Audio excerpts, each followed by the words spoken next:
to be better.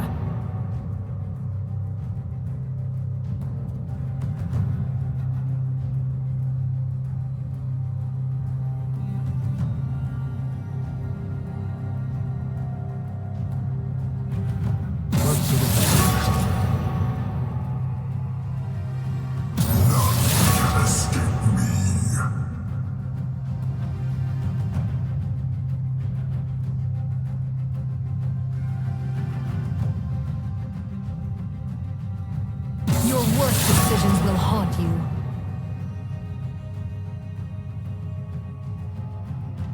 We await our time. Ah, come on. What's the worst that could happen?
Impure fools.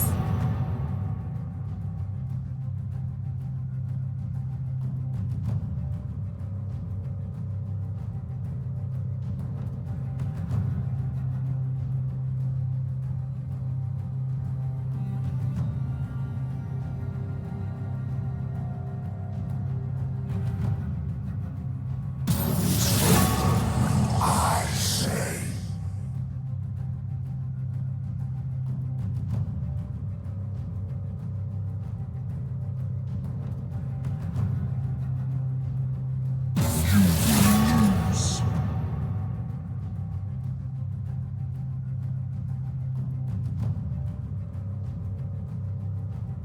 Do not confuse cowardice for wisdom.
Welcome to Summoner's Rift.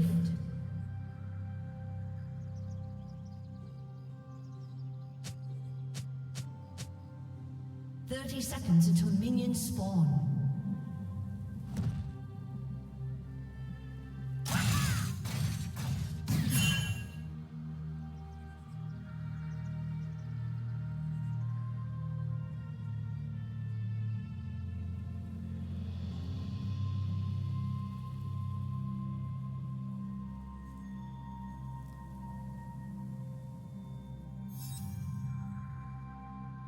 Minions have spawned.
And a control ward.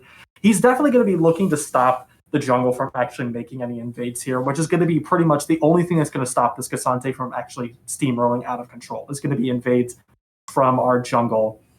And it looks like we're getting ready to have a little bit of a scuffle here on bot side for Scuttle Crab. Very, very popular place to fight this time of year right here. And it looks like mid lane, Nefiri may or may not actually get into that fight. It doesn't look like, doesn't commit. A quick little chip from two blooms there, walked back into it. And it looks like Scuttlecrab bot side definitely went to Truman. We're getting a little bit of vision up. We did have bot reset there, so that is a blasting wand onto that Ziggs. That's going to be very scary for Ash and Braum to take care of. Braum would be able to shield it most of the times. Oh, Nefiri is coming in. That is a gank. Yep. Exactly what I expected. Getting into that skybox there off of that Elise is going to be very difficult for anyone to handle. Top lane does need to be aware that Elise could be pathing up that way. We can see it on the map there, but I hope that Truman is aware that this is going to be happening. Trundle coming in here. Did he get that smite on the... No, he did not. All right. That is Manchester's smite onto that Scuttle Crab, and it looks like we're going to be coming back here. Nico is coming in for the assist, misses the root, and then they are out of there. That's really rough for Truman there. They got the bottom Scuttle Crab, but did not get the top one. And given that top one's going to be high priority here, it's kind of scary that they actually don't have that. But it'll be okay. The vision's not terrible, at least at the top or the lower half of that river. Yep, there's Cassante doing what Cassante does best and engaging, getting some free chip. That shield is going to prevent him from really doing any meaningful damage there, which is very sad for them. Alrighty. Yep, Cassante is going to be doing a wonderful job of zoning off this Garen, popping him up there, Garen's really only got one option, that is to farm under tower. If he's going to feed into that Cassante, it's going to spell some very, very big issues for the rest of the team later on down the line when he is unstoppable. Bot lane having a little bit of fun here, just poking back and forth. They're shoved up. That's a great root and a great bloom onto that Neferi mid. That's roughly 30% of that health bar. That'll be useful at some point. It looks like we tried to get a gank up top there, but it looks like that nothing came of that. Cassante's vision very good, especially with the Scuttle Crab being down there in mid. And it looks like there's potentially a gank here coming out of bot. Elise is coming from the jungle. That is Brahms passive procced. That is Beast down. And it's unlikely that we're actually going to see this Nautilus get out of this. Yep. He's down too. That's a double kill for Manchester in bot lane. Cassante is continuing to be oppressive up top. Farm is more even than I would anticipate between these two champions here. Cassante could pressure him significantly harder, but face checking into the bush there. Cassante's got all out. That's going to be a big fight, but he's close enough to tower that is not going to matter. Manchester is probably going to be taking this Hex Tech drag here. It doesn't bode well. I don't believe that. Yeah, that was red team got the kill, and our jungler is going to go down for that, trying to steal it there. Maybe not the best decision, but yep, there's Neferi flashing over wall there, and the Wolves are going to keep doing their thing. Tower's going to take down the last of them, but Nico has to recall here. It would just be a poor decision to stay there. Alrighty. A potential kill on this Ashe coming up here, depending on what's going to happen here.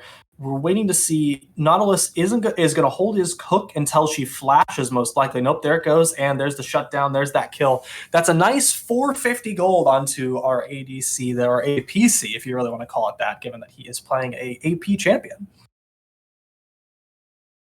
Mid lane still seems to be very even despite the one kill there, although Nico is relatively low here and it's a very dangerous position to be in. Getting a little bit of poke there in bot lane on this tower. There's the potential that they could actually get a plating here. Ashe won't be there in time. Yep, there's that plating there.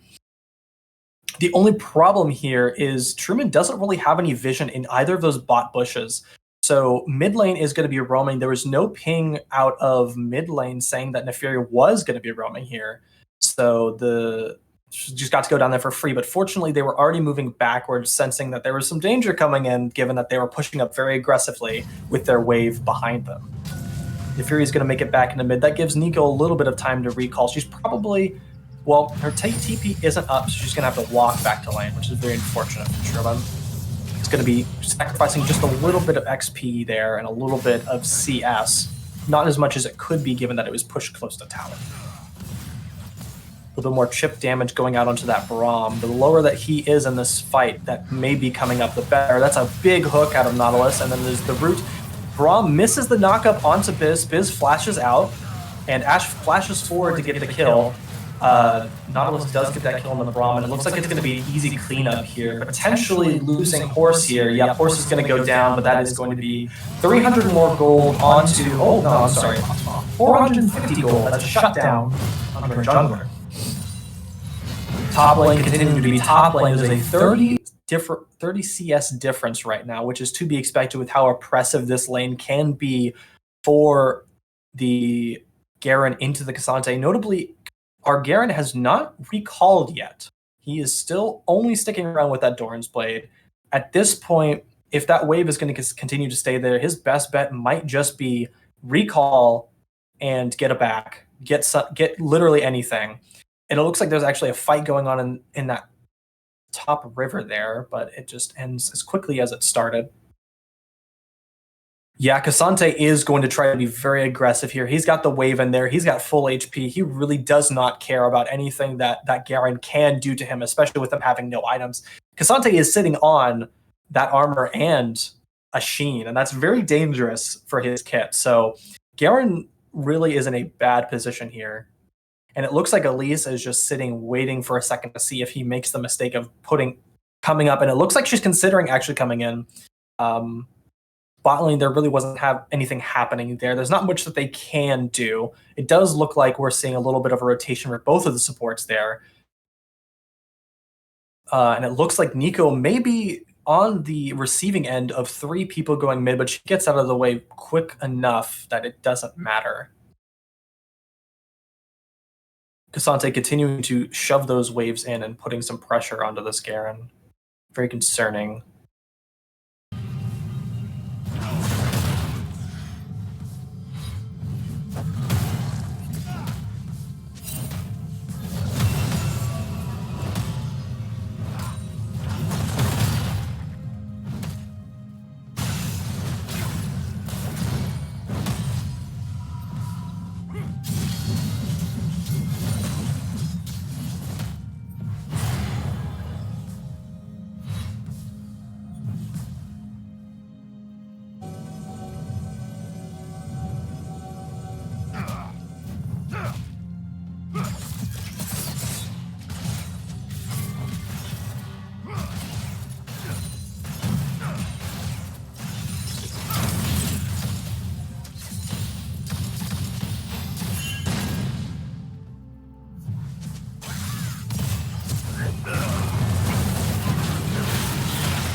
She definitely would have been dead there.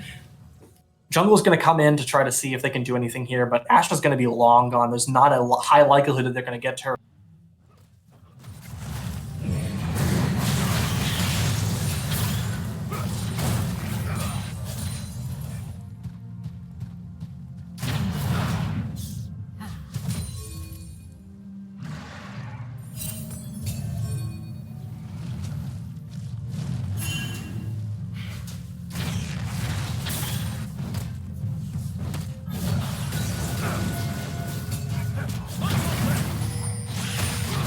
Try to go with the smite again.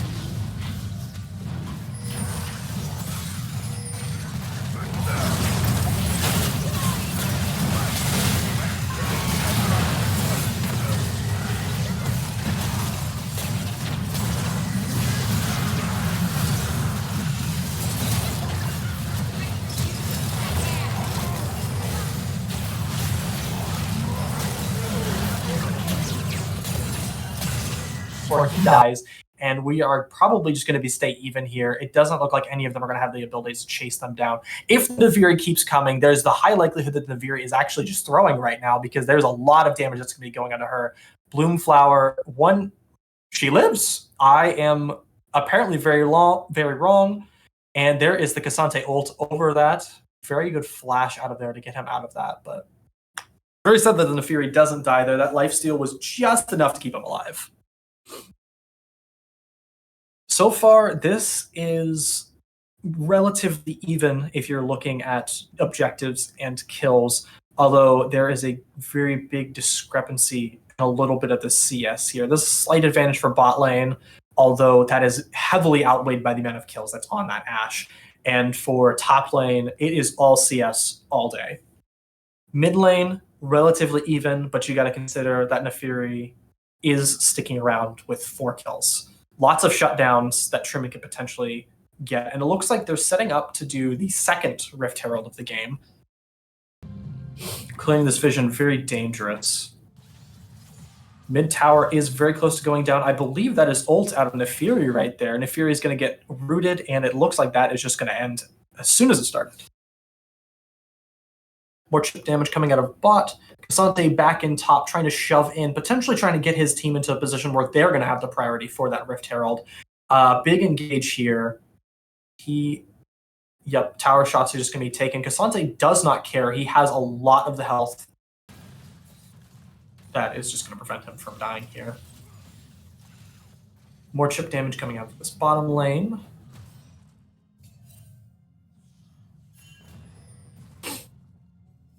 It does appear that Garen is sticking around perhaps too long. He does want to keep this tower up, so I do understand sticking around to prevent him from actually shoving into this tower. But there, oh my gosh, the flash and the dash out of Nefiri onto the mid. That looks like it got a root off there, but that wasn't too much going on there. Jungle is going to come to answer that. Rift Herald is open now, so they're probably trying to seek that prio somewhere. And if they can get this mid lane out, that is going to be very big to have Nefiri for that fight.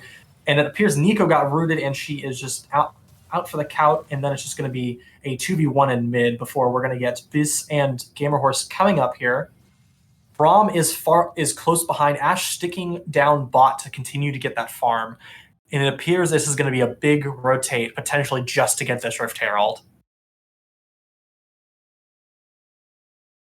And Garen is getting toyed with. That is very close.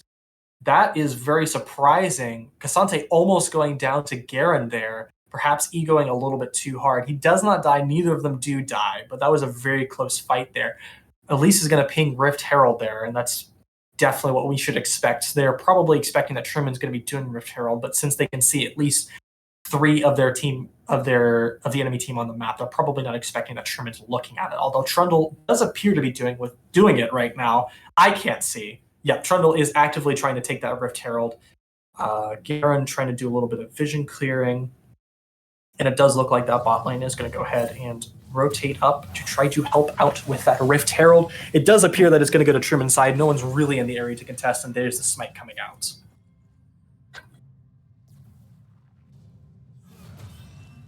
Almost a full reset out of Manchester.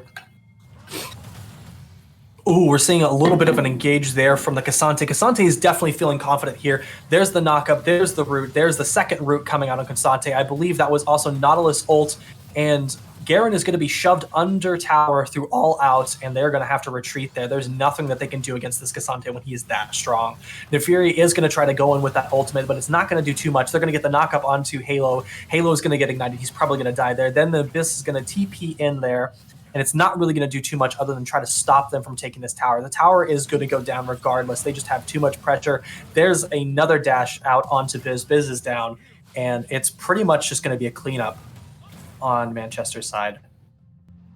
Likely that they're going to take that second top tower, if anything, and they'll probably be in prime position to try and do something here with this next dragon.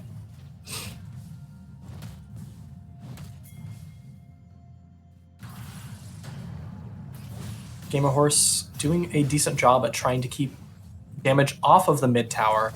Not a lot of health to work with, so there's not a lot that can happen there. Garen is trying to prevent the Cassante from doing anything here. Pushing out his wave, taking that engage there. Quick silence. Cassante, yep, with that knockup once again. Cassante is just going to outrange Garen as long as he is going to have that proc up to where he can just knock him up. And that is going to be very difficult to deal with. Nico now showing in bot, trying to get the 1v1 on that Ashe. Unfortunately, there is that... Yep, unfortunately, Braum is going to be there. Nico is not... Yep. Nico throwing out that ult before getting taken down there. Braum fortunately missed his hit, which would have procced his passive very fast with that Ashe, but it does not matter. There's first tower, I believe, on Truman's side, taking that mid tower. Very important tower to come down. That is going to let their Rift Herald continue to do some damage there. They're going to trade bot tower for it. And now it's going to be on to the dragon fight.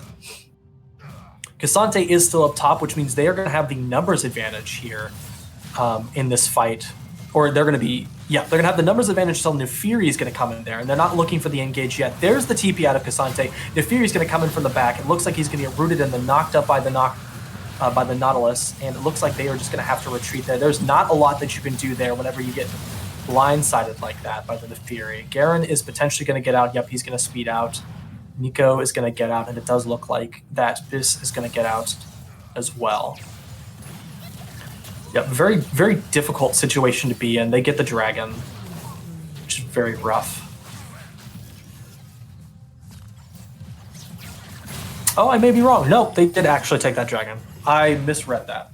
So Truman does still get the dragon, and they are going to be trading 2 deaths for that, which in the long run may or may not be worth it. Those objectives are going to become more and more important as the game goes on. But it does look like that Manchester is going to be setting up for the Baron. There's nothing that Truman can really do here. They have a lot. Manchester has a lot of vision and a lot of time to see if this is possible. They decide to go off of it. Makes sense. They don't have a lot of health to work with, so they probably need to do a little bit of a reset before they decide to take another objective on the map.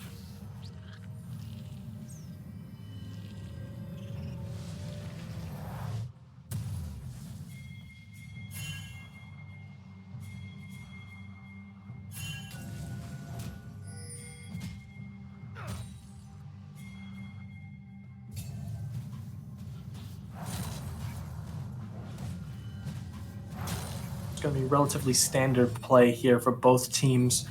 The only objective that's up that's really worth taking right now is going to be that Baron. It does look like Cassante is looking to push in that bot wave, which is going to put a lot of pressure on Truman. They either have to answer that or potentially concede that. Cassante does not need to be there for that fight. His TP may come up in time for that, but his split pushing is going to be strong enough that Truman is going to have to do something at Baron and potentially just concede that whole bottom tower. Someone's got to go down to the answer, and Truman's sending 3 down there to try to answer onto this Cassante. Their top laner decides to pull out there, it looks like, and so it's just going to be a 2v1 on the Cassante. It does dissuade him to walk backwards, fortunately. A little bit of pressure on that top tower from Nefiri. It looks like Trundle is considering doing something there, but is probably just going to posture so he can't do too much. Cassante once again threatening. Oh, and that is a big stun onto the Garen. Ash Arrow actually misses there, but Garen is in a terrible position and gets taken out very quickly.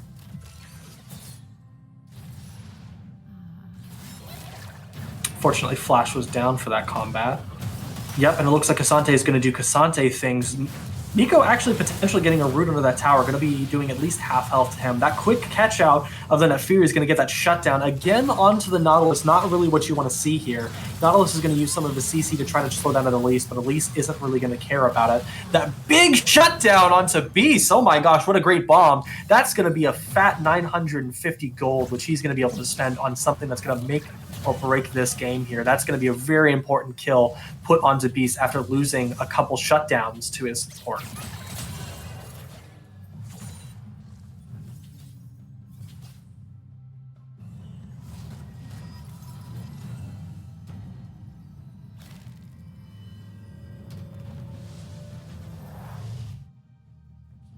Cassante choosing not to recall there. Probably was just waiting for his wave. He's probably sitting on a decent amount of gold. His farm in comparison is monstrous. A 120 farm difference between our top laners here. Elsewhere, it's fairly even. There is about a 30 difference in mid, and there's about a 20 difference in the bot lane, but nothing too much. The thing that you're really going to want to worry about is those kills. A lot more kills, double the kills onto Manchester's side, which means they're going to be working with double the amount of gold there from kills. That is going to make quite a big difference here. It looks like Garen is going to try to answer this Nefiri, but Nefiri is going to be very strong into the face of Garen. Garen only dealing with 1 item. Nefiri is 2.5 items in there. That Black Cleaver is going to probably dissuade Garen from doing anything there. That's going to be a lot of damage on him. Looks like Nautilus is going to be get caught out here. That's Ash Arrow. That's a lot of CC. He is going to go down, and then Braum is going to proc his passive. There's the knock up there. There's the third hit, and there's the fourth hit. That's going to knock up all three of them. Nico is going to die there. There's just nothing that you can do when you're surrounded by four of those teammates. They are going to be down, and it doesn't look like they're going to be in much of a position to take up this dragon. It's coming up in about 5 seconds here. Beast throwing in his ultimate to the dragon pit. No one was really low enough to make that do anything, and then he's going to get caught out by this Cassante. Cassante is going to clean up very quickly. There's the dragon, and it's not looking good for Truman in this game. They might have to be... They're going to be playing on the back foot for the rest of this game. There's not a lot that's getting done around this map. And there's actually a Medjai Soulstealer coming out from the Elise. She's very confident that she's going to be continuing to keep these kills, and I don't blame her.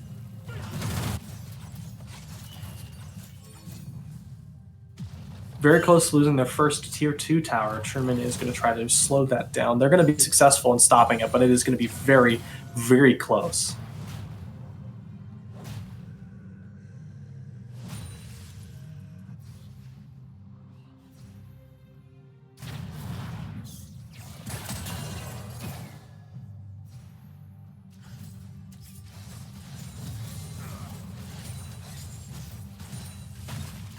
Potentially something going to be happening here. A little bit of vision getting out. The Elise has been spotted, so that's good for them to know that that's a bad engage to be taking there. A little bit of damage out onto the Nico clone, and a little bit of damage going on to Horst there.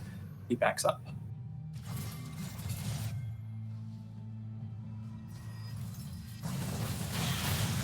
Ooh, Elise is going to catch out Freedom Chaser there. Freedom's going to go ahead and get that ult out, but it is not going to matter. Elise is just in the ceiling. And that is going to be one ult out there. Elise is going to poke out at Gamer Horse. Gamer Horse is going to have to take the back foot here and go ahead and leave. It looks like they're trying to get them to think that they're posturing for this Baron play, when in all reality, nothing is really going on. Truman is committing to this, to a potential fight here. Unfortunately, while that's going on, Nefiri's pushing this bot wave in, Cassante is pushing this top wave. Someone's going to have to answer one of those two, or there's going to be a tier 2 tower that is going to be going down. And they're pushing down mid as well. Yep, Cassante definitely in a position where he can stop this. Potentially 2v1 here going on to the Cassante. They probably don't want to chase that. Elise is very close there. And there is some damage. Nothing is happening to the Cassante. He just has so much resistances. There we go. That's a little bit of damage, but the Elise is going to come in. There's the root on the Halo coming back. And that is going to be 4 top there. There's not a lot that they're going to be able to do here to stop them from taking this. Knock up onto the Garen. That is the ultimate out of the Braum. That is Nautilus getting knocked up. Elise going to go down potentially. Oh my gosh, so close. Ashe is 1 HP out of that, taking those tower shots. Probably not who they wanted to take those tower shots. Either of their tanks would have been a better target, but that is what happens. No one's going down quite yet. And that is Nefiri going to go under tower. Not enough health for Nico to get that ultimate off, and that is going to be another kill for Nefiri. A little bit of posturing here still happening on this top tower. Truman is really in a position where they don't have a lot that they can be doing. They're just going to have to slow down these towers, and they decide to let Cassante take that tower.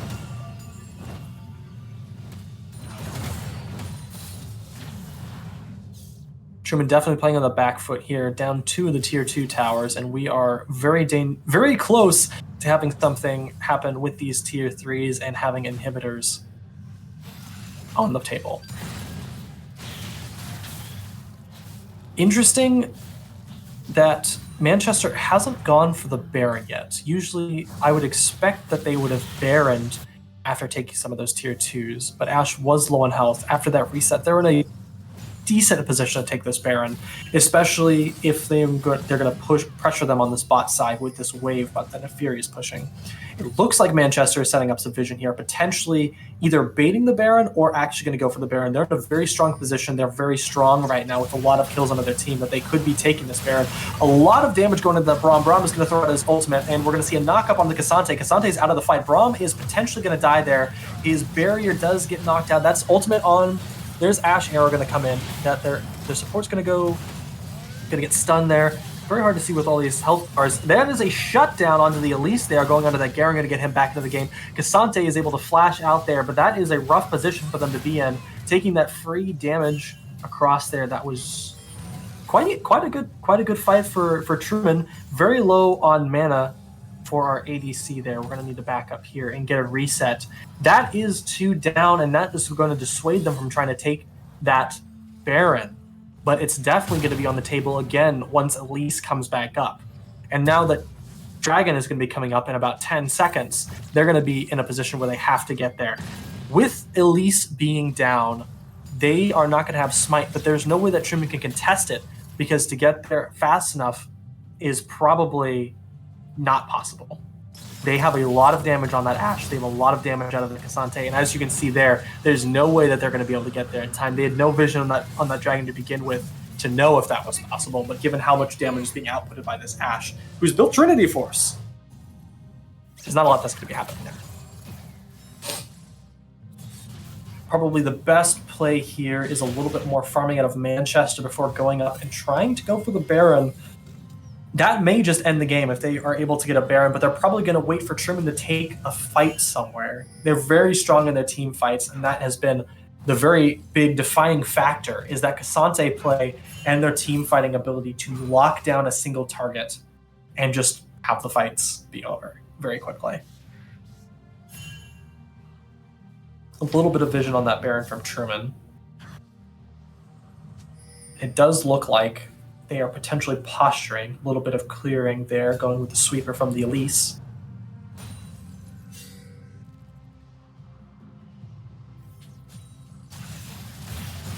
A little bit of chip damage there from the Ziggs. Very good. Trying to slow down this wave before it pushes in too far. Bad position forced to be in. There's the potential that he could get taken out here. Gonna miss his hook there to grab on the ledge, but that is okay. He is fine. They did not continue to push up, but with that dangerous Cassante in that bot lane, Manchester is going to take the opportunity to try and get this Baron.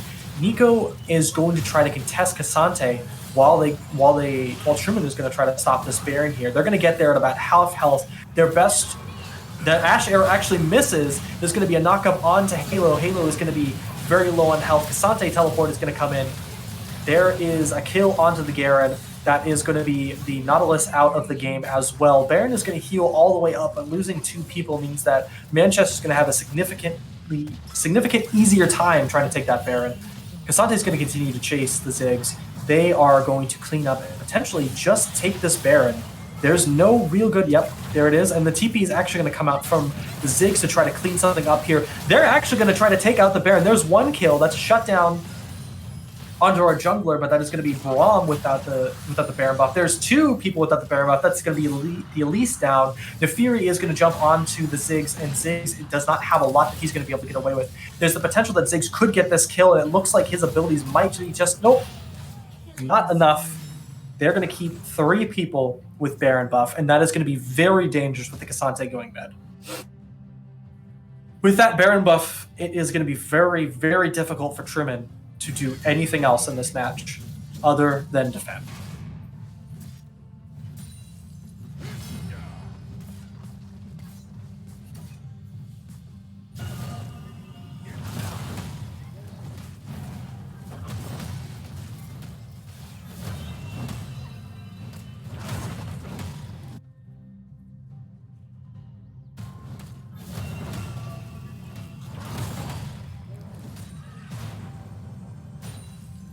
Not a ton happening around the map.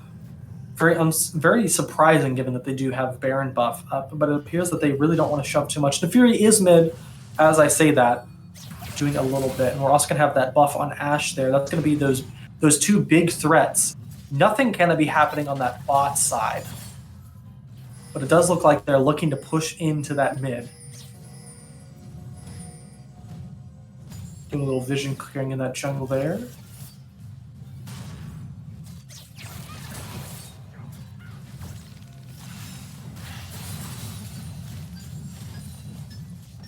Wave is almost going to take tower, and it looks like Cassante is going to rotate to that top side, potentially threatening up there. He does still have Baron buff, So he is going to be a big threat. Garen's going to go ahead and match that, and it's going to be a 4v4 here if anything's going to end up happening. Truman is not in a position where they really want to hard engage here. They really need to play passively as long as this buff is going to be up. And it looks like Cassante is going to keep a little bit of a knock-up on Cassante. He's going to keep pressuring that top wave. There's not really much that Garen can do to threaten him. A little bit of a love tap there on the supports. Garen trying to do a little bit there, getting knocked up with Cassante. That tower is not going to stay up too long, especially with both of those cannons, and the cannon going on that mid wave is going to make it very difficult. They're going to try to take out that cannon before it's too late, and it looks like Cassante is just going to go ahead and go all out under the tower. There is not enough that Garen can do there to stop him from that. He's very strong, max level. He is almost full build, and he has those buffs from Baron. Mid tower is going to go down here too, and it looks like they're going to try to catch out the Cassante.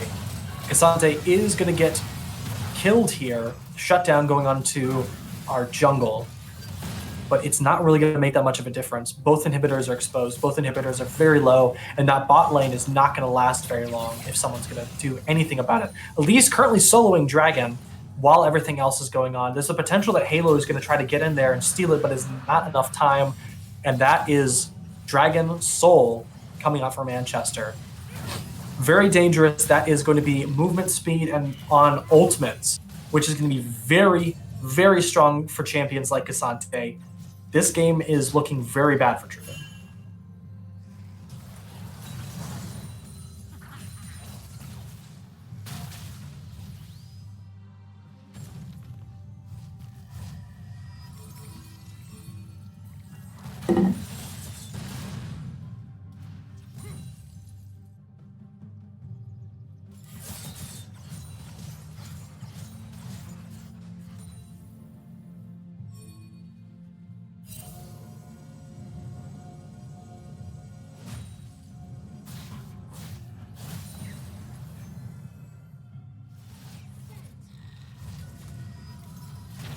It appears that Manchester may be trying to get up a little bit of vision in anticipation of that second Baron buff, potentially planning to end the game with that second Baron buff. It's about a minute and a half away, so there's not really much that they're going to be doing with it. Cassante is going to be pushing up that bot wave. There's going to be a little bit of pressure in the mid. Truman really needs something to go right for them here. They really need one decisive team fight to be able to do something around the map. And that may be the case whenever this next Baron comes up. That's going to be their last opportunity to get a good fight in.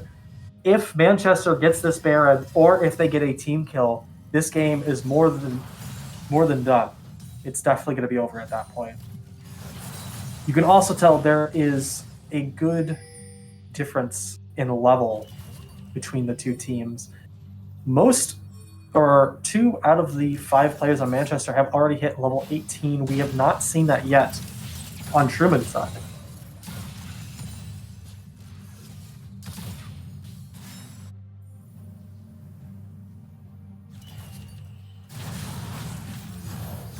It appears that they're going to try to pinch this Elise here. It's going to be very difficult for her. The silence is going to stop her from using any of her abilities to get away, and that root, that is going to be Zonya's coming out for the Elise, and the Elise is going to go ahead and jump up, get the flash off. But fortunately that they were in position. There's going to be the Nautilus ultimate, taking that kill, but that is going to cost them their inhibitor. In a very rough position, Ziggs is going to get hit by that arrow and is going to be taken out. This very well could be the end here for Truman.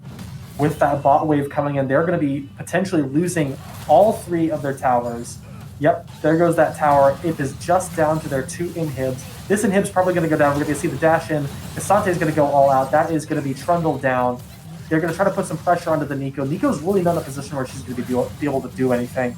She's just going to have to sit back and watch them farm out these waves. A lot of damage coming out there from that bloom, but not enough to make anything happen. Ashe is going to absolutely pummel the tower. They're going to switch over to the other inhib. That's going to be 3 waves of super minions coming out for Manchester. And it looks like they've decided they are going to reset. Truman questioning the Baron. There's the potential that they could go and Baron, but this minion wave might be so strong that this Ashe could just end here on her own. They're going to get a quick reset.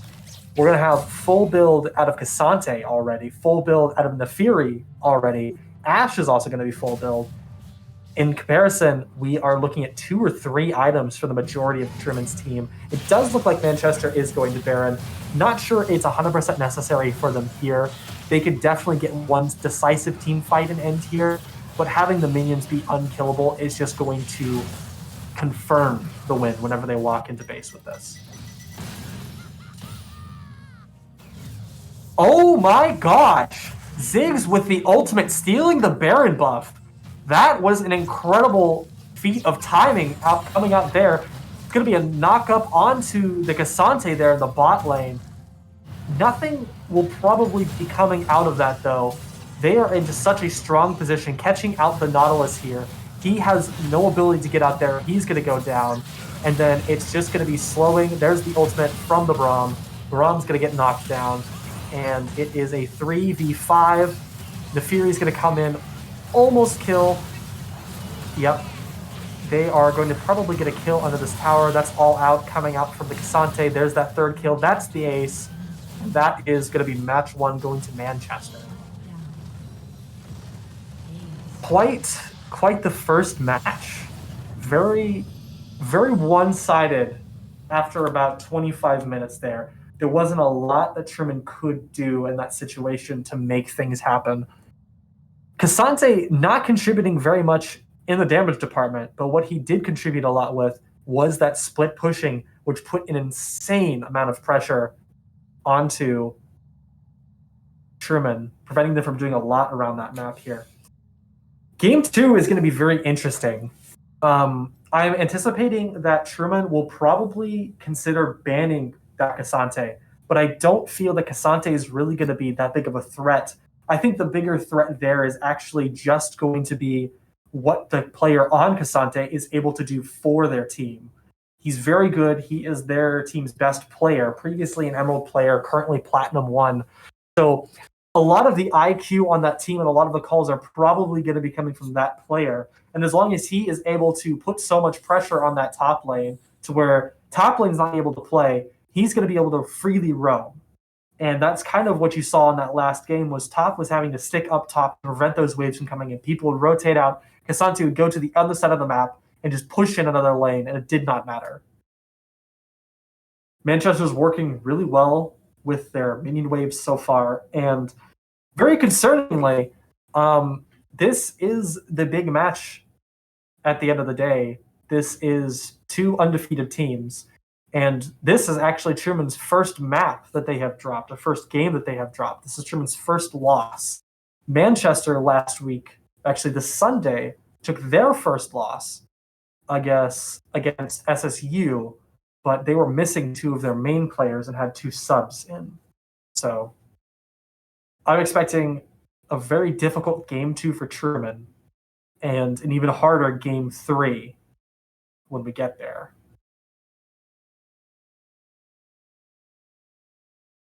I would like to encourage anyone that's watching right now to go ahead and follow our socials while we're waiting for this next game to go ahead and come up here. We are on Instagram and we are on the website formerly known as Twitter, if you're interested. Both of those you can find us under Truman Esports or at Truman Esports. We post just about every day, minus the weekends. We try to announce whenever our teams win, when they lose, and whatever games are coming up. So if you want to make sure that you're here for the next game, go ahead and follow us, especially on Instagram. Those posts are the most frequent, and you will know about the next game, which should be, for at least League of Legends, next Tuesday.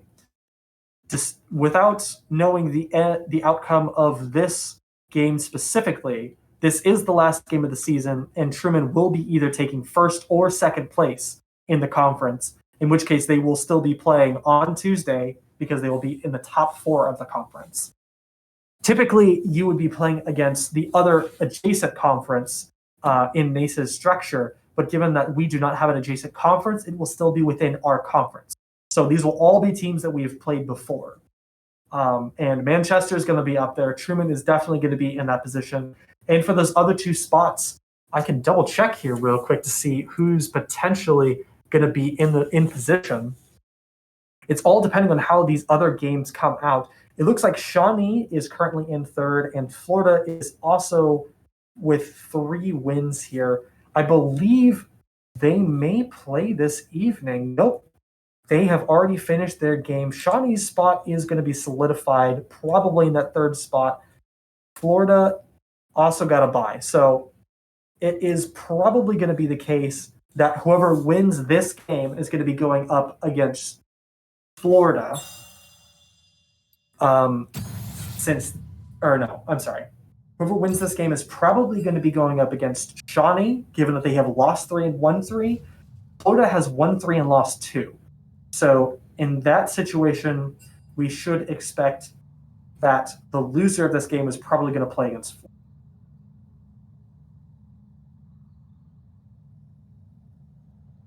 There's going to be some very interesting games. And of course, we're going to be casting all of them live here on Twitch TV/Truman Esports.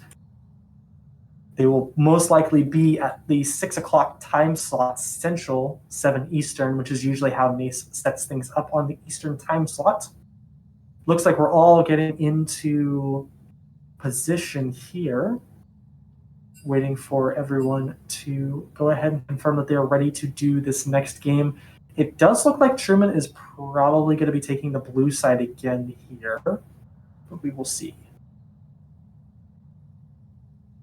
And for those of you who are less familiar with League of Legends, part of what determines who plays against who in this tournament system, or this conference system specifically, is what rank you are in the game.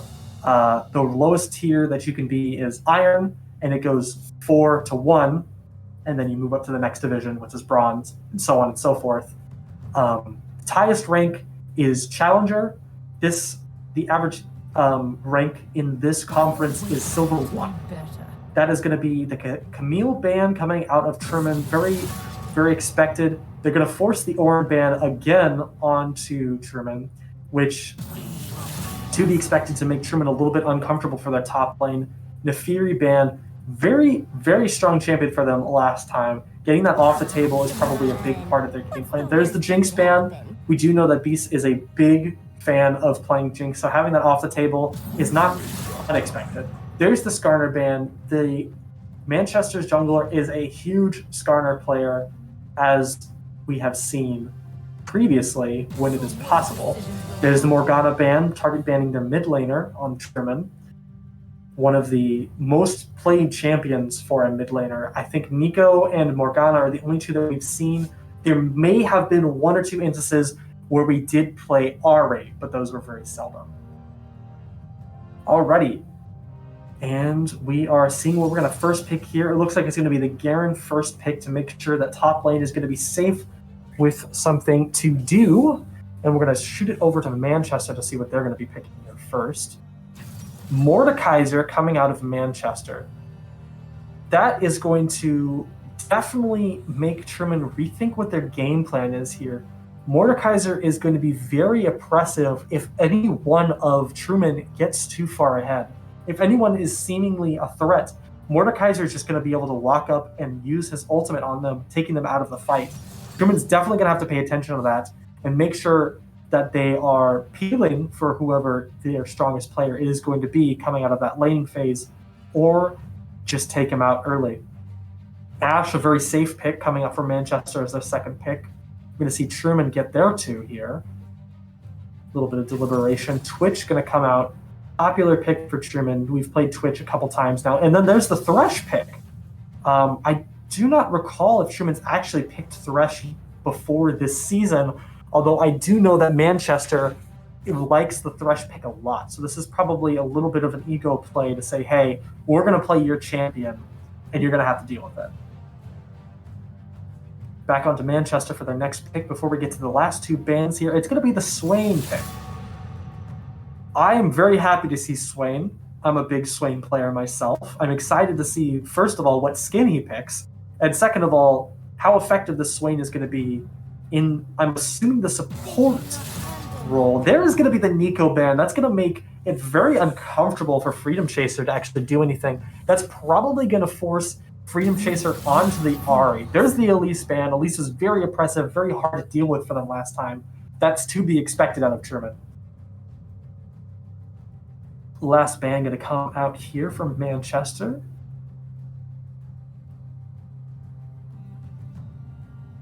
happy to sit this one out. Ivern ban. Interesting. Halo is very dominant on that Ivern, has played it multiple times in the conference thus far, and is one of his favorite, if not, if I recall correctly, is his favorite pick. So that is going to be very rough for Halo, but Halo does have a lot more that can be going on. Truman going to ban the Maokai. Interesting ban. That is going to prevent that very strong ultimate from Maokai. Don't necessarily know what other strategy there is. I don't know if that's a popular pick for Manchester support or not off the top of my head.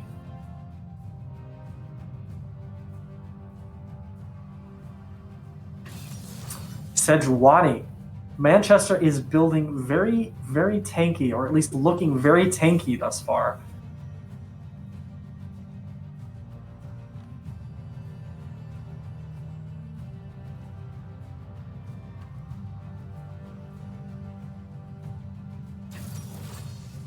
There's that Amumu pick. They're going to have a lot of CC to deal with. And there's that Ari, just like I thought. Freedom Chaser does prefer the Ari. It is the preferred champion for Freedom Chaser, so that is to be expected when both Morgana and Nico were banned. Now it's on to the last pick out of Manchester, which I would anticipate is going to be their support pick if Swain is not going mid. Swain could go either mid or support, but it's probably more likely that they're going to be sticking him into the support role. That is going to be a Pantheon. Still kind of making it... That's Yone. Okay, definitely. Yone is definitely going to be going mid. There we go. Swain's going to be rotated out. I'm going to see everyone rotate to the actual champions that they're going to be playing. Top lane is going to be a little bit more even, I would anticipate, compared to last game. Mordekaiser isn't going to be as oppressive as the Cassante was last match, but it's still going to be very difficult for Garen to deal with this gameplay.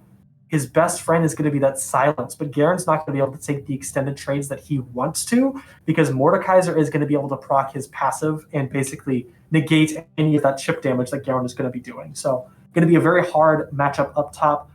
In the jungle, fairly even. There's a lot of CC here. It's going to be a lot of kind of playing around each other. Counter gaking is probably the most we're going to see out of those two. Mid lane is going to be very interesting, very fast mobile champions going to be coming out here. Bot lane, I think, might be the most interesting. With Twitch being able to go invisible, I think it might be a little bit more difficult for the Ashe to play generally, but I want to say that they're going to be in a better position just slightly compared to the Twitch Thresh. I'm very interested to see how this is going to end up. And we're going to go ahead and wait for our wonderful 3-minute spectator delay. And for those of you who are watching, if you have any questions about what's going on, there is still, due to NACE standards, a 5-minute delay between, or I'm sorry, a 2-minute delay between our stream and what's going out. So feel free, I have chat pulled up next to me. If you have any questions, I'll glance over when I can, and I will try my best to answer them when there is time that nothing is going on. It probably won't be much during that early game, but as you saw towards the late game when there wasn't a lot to do, there was a lot of sort of dead space where they were just farming or pushing up lanes as they set up for the next play.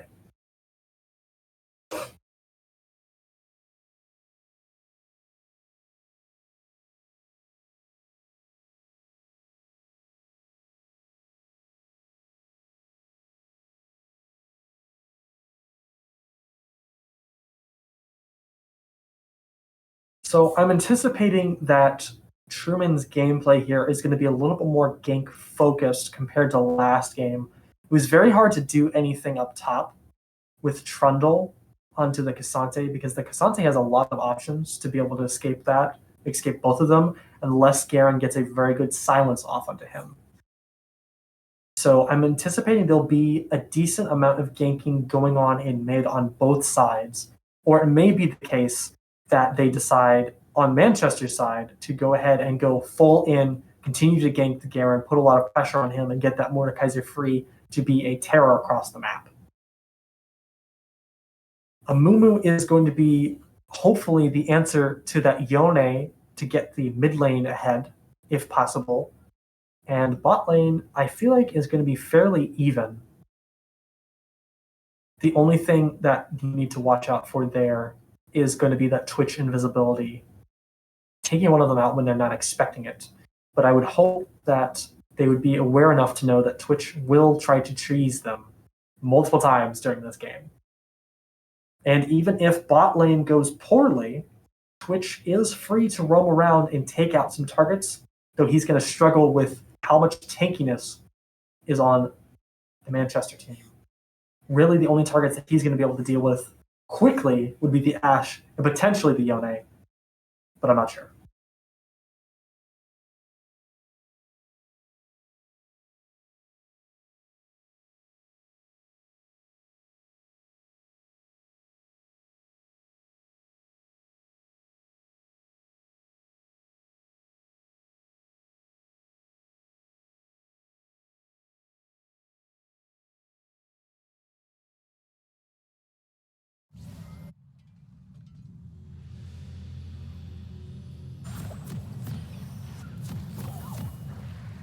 Alrighty, getting into game here.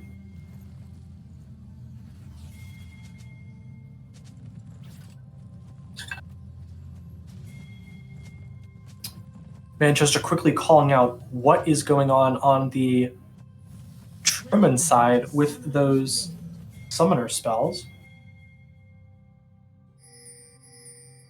Truman, of course, fanning out to try to stop an invade from Manchester. Manchester has got a lot going down on bot side. It appears they may actually be going for an invade. No. It appears that Manchester is going to have Mordekaiser sit bot with them to try to catch out. Oh no, maybe it is an invade. Interesting.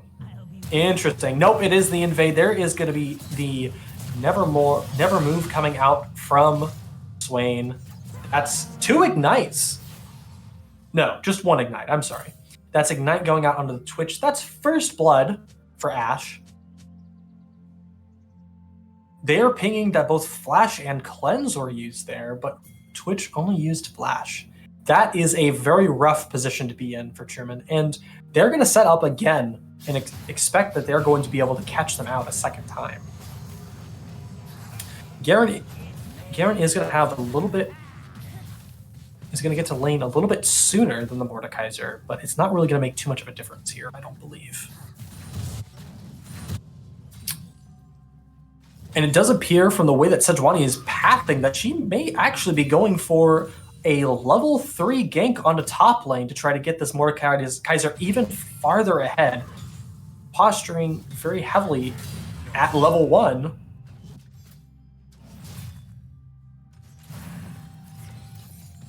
Failed route there from Swain. A little bit of back and forth there in mid. Swain walking up once again to try to get the Never move. That's going to connect, and that is going to be a Glacial Augment procced. And there's the fight going top. That's going to be the struggle right there. Is that going to be that Mordekaiser passive coming on? There's another Never move onto the Twitch. He is very, very hurt right now. And Truman still has not gotten level 2 there. Still, there's the level 2 actually coming out just now. Ooh, big charm out of that Yone. That's going to be a little bit of true damage on that backcast of that orb there from Ari. Yep, and Garen is definitely going to be struggling here against that Mordekaiser. There's not a fight in this world that Garen is going to be able to take for a long time unless he gets some resistances up to deal with that Mordekaiser. Mordekaiser is going to be exceedingly oppressive for him, and he is just going to have to play passive and let Mordekaiser shove in the lane. He's going to get picked up there. Ooh, that's very close. Mord considered getting that kill there, but it wasn't going to happen. Another Never move onto Twitch, and he is going to get beamed down by Ashe. Very, very low here.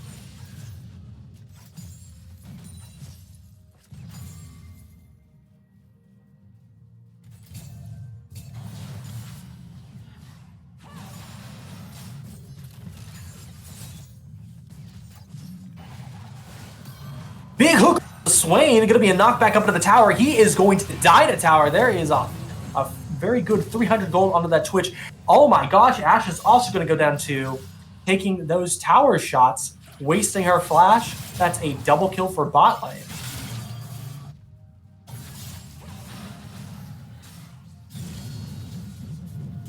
Top looking relatively even outside of the CS. Mid is very even right now, minus that assist that's going to be on that Yone from that first blood. Going to be a slow match in mid, most likely. There's a lot of mobility there, which means it's going to be very hard for either one of them to catch the other one out.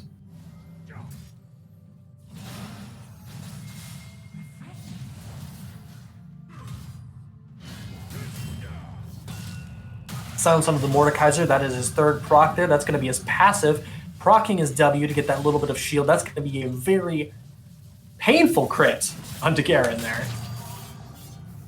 Charm misses, and Yone lives to see another day. Dragon is just now up, and it looks like we might be getting a little bit of vision onto it.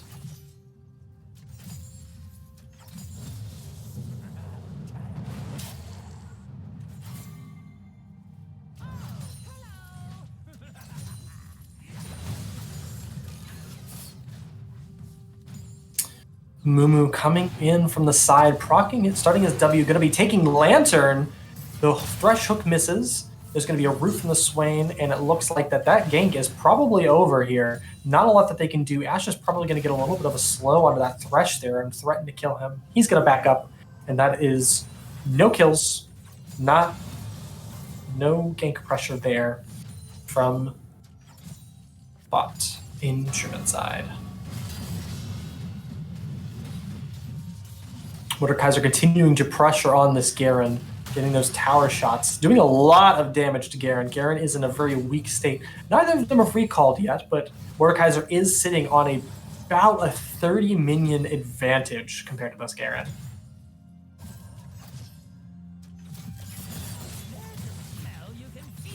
Amumu looking again to get a gank off. They do have that control ward there in the actual bush in River. And it looks like they've actually caught him out.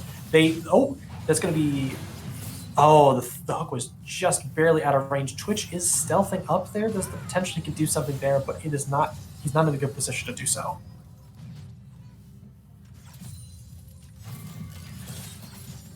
Does look like Sejuani is posturing to potentially gank that mid before walking off.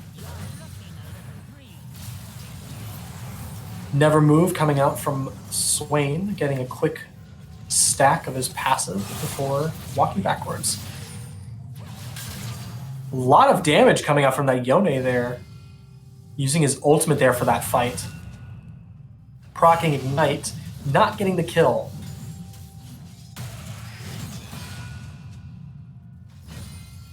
Mordekaiser is very strong right now. There is going to be his W to prevent that damage coming out from Garen with that silence.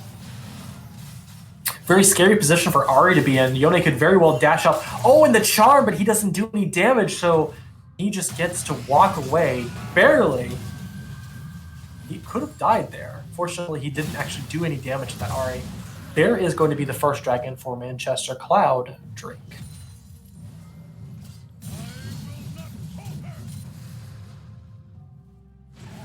It does appear that Garen did actually get a back there. He's got boots. I must have missed that.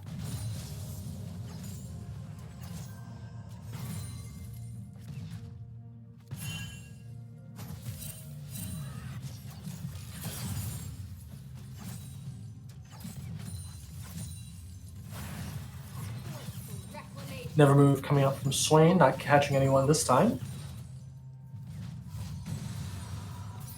Does look like Bot's going to go ahead and get this reset here.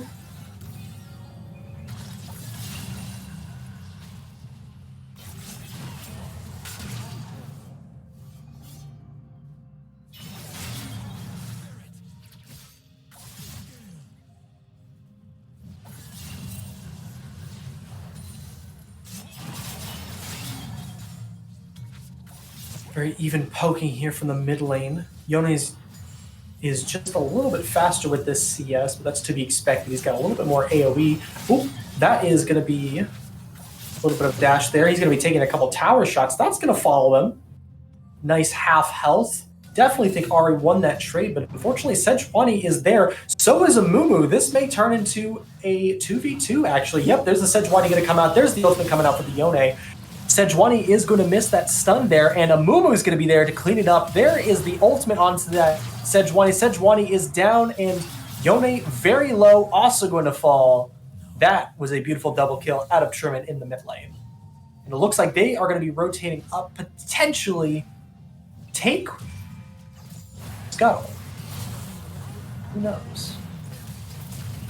Good hook onto that Swain. Ash putting out a little bit of damage. The Swain just going to walk out. He's going to get half health for that. It's a lot of damage put on that Swain. He's going to struggle to get that back unless he's going to be proccing his passive a little bit more. It does appear that top Garen is going to rotate down to help with this rift. It does look like this is going to be very close. There is the smite coming out from the Sejuani, going to be stealing that away, and it appears that all three, jungle, top, and mid, are going to be coming in. That is Halo down, and that is a lost rift Herald.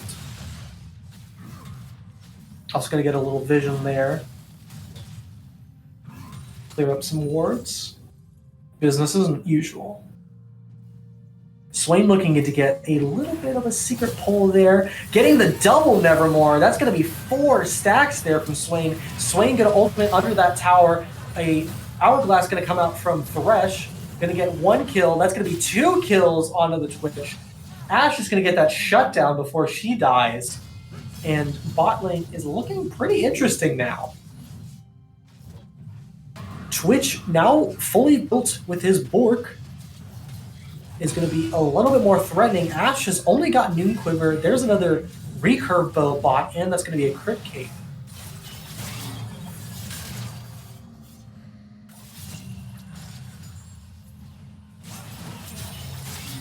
Knock up from Yone. Mordekaiser is just shrugging off this damage from Garen. Garen is not in a position where he is going to be a threat. Knock up from the Yone onto the Ari. Ari going to go back in. Yone misses the ultimate there. Ari with a beautiful dodge there. Swain going to come in with a Nevermore, but unfortunately whiffs.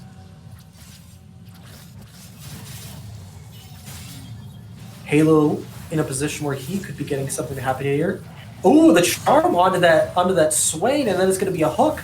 That's going to be ultimate out of the Amumu, and Swain is going to be down. It's now even on the bot lane. Tower gun from the top there. It looks like they dropped Rift Herald there. That's going to be ultimate onto the Garen from the Sejuani. He's going to flash out. But that is very threatening for that top lane. No, the tower is still alive, actually. It looks like Rift Herald was actually blocking it from my view. Big hook onto the Sejuani, but there's not really anything that they can really do there. Ari is going to go ahead and TP back mid, and it does appear that they are still going to take out that top tower. It's just going to be a little bit slower than they wanted to. It would have been nice to get that Rift Herald to go to second tier, but it doesn't appear that that was going to happen.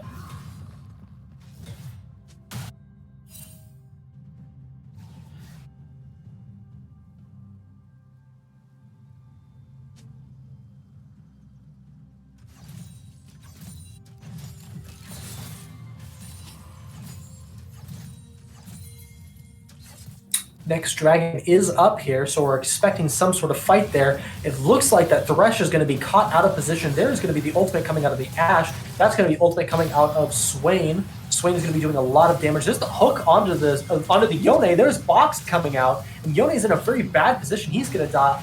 We're actually going to see the kill onto the Swain from the Twitch, who they didn't know was there. Garen's going to TP down. He does get a kill onto the Sejuani. It is just going to be the Mordekaiser there, potentially going to be cleaning up on a couple of them. There's going to be the shutdown for the Mordekaiser. Hook going onto that Mordekaiser. Mordekaiser is doing a lot of damage there. He eventually goes down. Shutdown for Ari, and that looks like it's going to be the Dragon for Truman. Things are looking up after that team fight, showing the Mordekaiser is going to be killable and not that much of a threat, as long as they are going to be able to kite him out. A couple stacks of the passive there coming out of Swain off of his eye.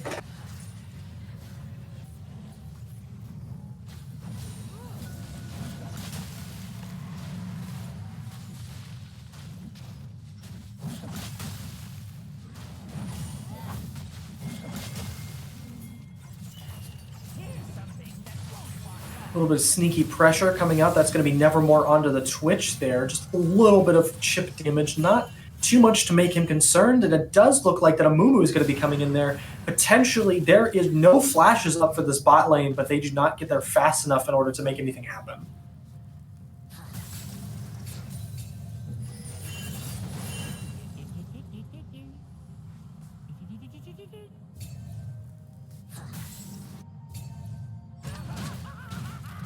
Ooh, Twitch going to come out of stealth to ultimate there. He's going to hit by Nevermore, just barely missing out on killing that Ashe there. Very unfortunate.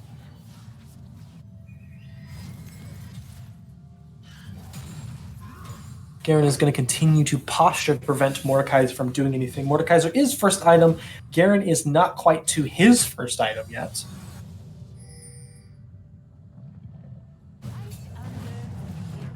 Does look like Truman may very well be getting their first tower here in bot lane. They may be able to take it in time before Ashe and Swain return to lane, but I don't believe they're actually going to have enough damage to do so.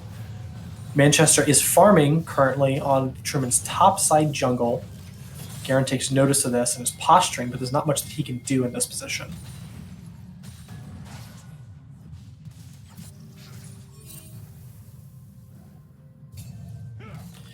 Does appear that Truman is looking to see if they can catch anyone out there. Sejuani is going to walk up just enough, but it's not really, nothing's going to come out of there.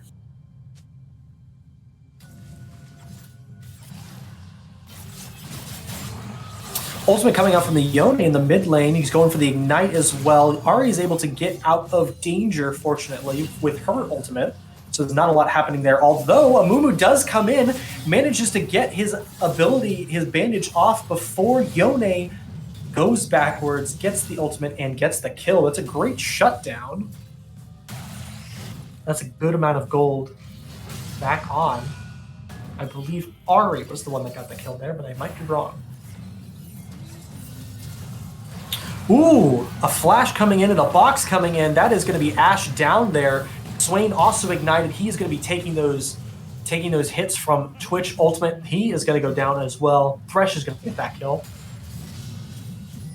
And it looks like that this top lane is a little bit better for Nebulous than last time. He is able to do a little bit more with what he's got against this Mordekaiser.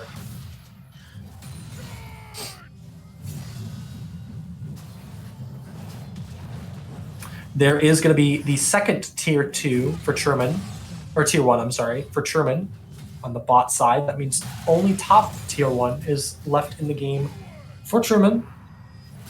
Take and Manchester still have yet to do much of anything to mid tier 1, and only a little bit of damage happening to bot tier 1. Unfortunately, Mordekaiser is just going to outplay Garen, getting that pull in, proccing his passive, and Mordekaiser is going to have enough shield that he probably was not going to die there in that fight. Twitch coming in with stealth, though, very scary. Mordekaiser still has not used his ultimate, so there is the opportunity that Twitch could very well get ulted by Mordekaiser. They're both posturing. It looks like Twitch is waiting for Amumu to get in position to where he can get in the back. Mordekaiser most likely going to be using his ultimate on someone. It doesn't matter. He doesn't get enough damage off. He doesn't get much of anything off before Twitch gets that kill.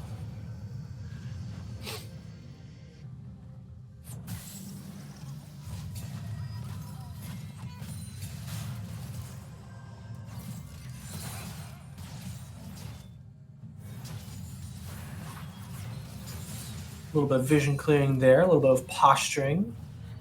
Dragon is coming up in about 15 seconds. So both teams are going to be looking for this.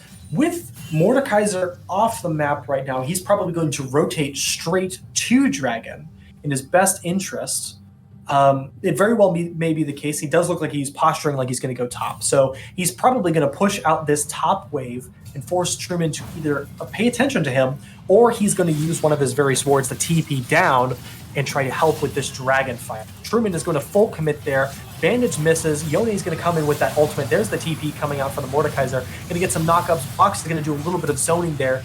Mumu's going to go in there, get a big ultimate, and that is 2 down. Twitch is doing some big damage in the back. Mordekaiser's in the middle of the team, but he does not have enough that's going to be able to deal with anything. Twitch is also going to get him, and it looks like that Ari is going to clean up on the Yone. Truman with a beautiful 5v5 fight, only leaving one alive and taking the dragon for themselves. Looking much better this game, much more informed to what we've seen previously. They're doing great. And it does look like they're probably going to... I don't believe that they have enough time to try to get a Rift Herald. It looks like they might try to go for it anyway. I think the cutoff is 45 seconds. So 1945 is what we're going to be looking for. They're going to have to do enough damage to get it. And it does look like they have enough, but they're going to want that Rift Herald weak spot to pop back up so they can do something here. Oh, it's going to be very close. They get it.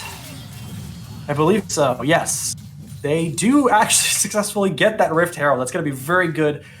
I would assume they're going to drop the top lane. Oh, Twitch is going to come out of stealth and quickly pick up a kill onto that Yone. That's very good for them. That's another person off the map.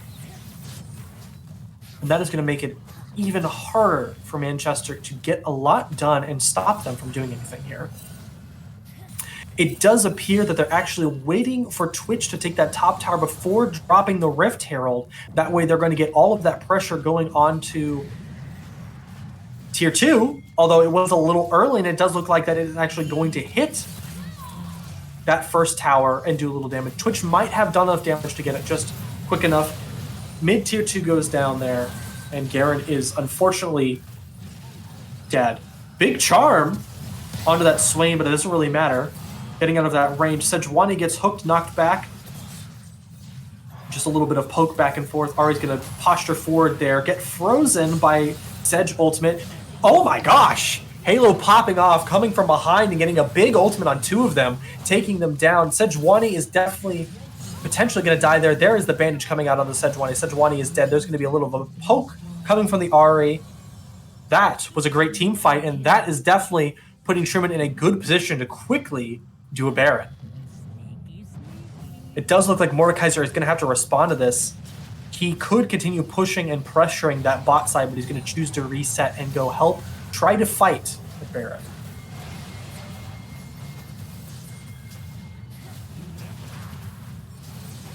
There is a little bit of sight going to come in from that Ashe. There is the potential that they do get there fast enough, although it's probably not going to be the case. More vision coming out from Swain. Sherman is going to get this Baron. And it's probably in Manchester's best interest to try to chase them to see if they can get anyone caught out here, but it does look like that Sherman's going to get everyone out. With how fast those reset timers are, I believe 3 seconds compared to the normal 8 seconds for the back timer, they're going to be able to get out of that very swiftly and not have to deal with anything that's happening there. Swain going to pick up a couple of extra stacks, though.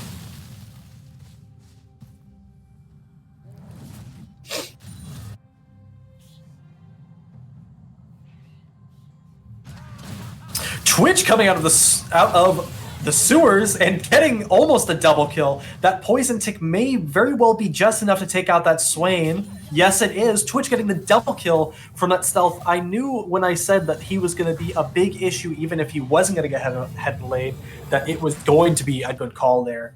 Very good pick from Truman there to let him be a terror for everyone on the map here. Swain also not with a mythic yet. He decided to get his Rylized first to probably try to peel a little bit better for his Ashe, which may be biting him as he's not really dealing with a lot of resistances, just a lot of health. Truman definitely going to be able to take down this mid tier 2 tower, a little bit of damage onto that Sejuani, but it shouldn't matter given that they have a cannon firing away outside of the range of that tower. It does appear that that's going to be the case. Truman going to be taking their second tier 2 tower after top lane. Yone is going to be engaging onto Ari here. Ari is going to get a little bit of CC there, going to be dashing back. Yone can't really do anything there. Ari barely lives with that ignite.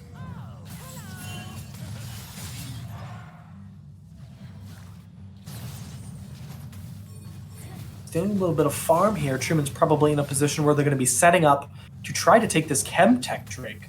They are 2 Drakes away from getting their buff, their permanent buff from Dragon Soul, and they have some good vision here, which will allow them to do so. They just need to potentially bait Manchester into a fight here. It's not as important that Manchester fights here for this Drake, since it's not Soul, but they still probably want to do some sort of contesting to try to make something happen. Garen pushing this Mordekaiser back. Not really too successful there, just posturing at each other, preventing that wave from pushing in.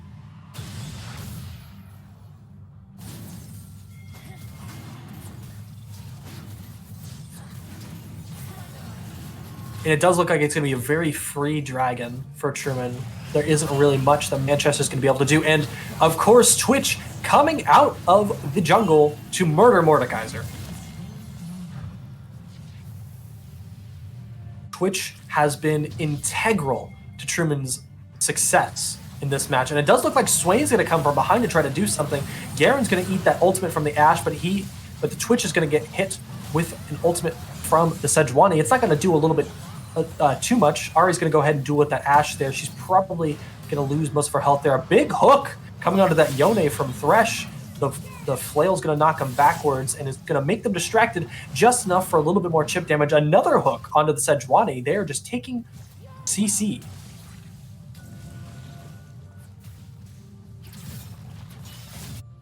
And it does appear that this two-pronged attack is working slightly for Truman, half-healthing that mid turret and getting that top turret about a quarter of its health lower.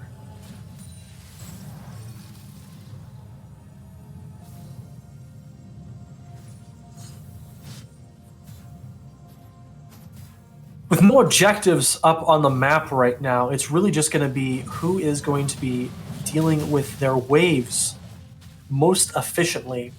You can see that top wave right now is stuck just slightly past the middle point on Manchester's side. And the Mordekaiser is currently trying to push in bot side mini wave. Given that the next objective that's going to be coming up is going to be that Baron, he's probably hoping that by pushing in this bot side wave, he's going to have someone come and answer him down the bot. Does look like the Mordekaiser is going to recall and allow that wave to almost crash into that tower. It's going to be just slightly out of range. Ari's going to go ahead and answer the Yone in top.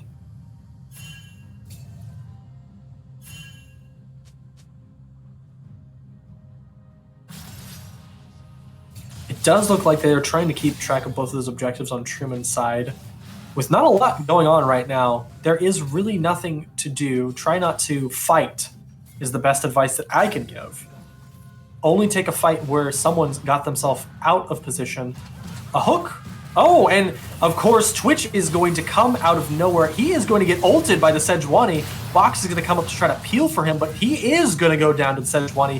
Mordekaiser TP in to take down Thresh as well. Truman is going to get a kill on that Yone on top, but that shutdown onto Sejuani from that Twitch is going to be a lot of gold for her to work with.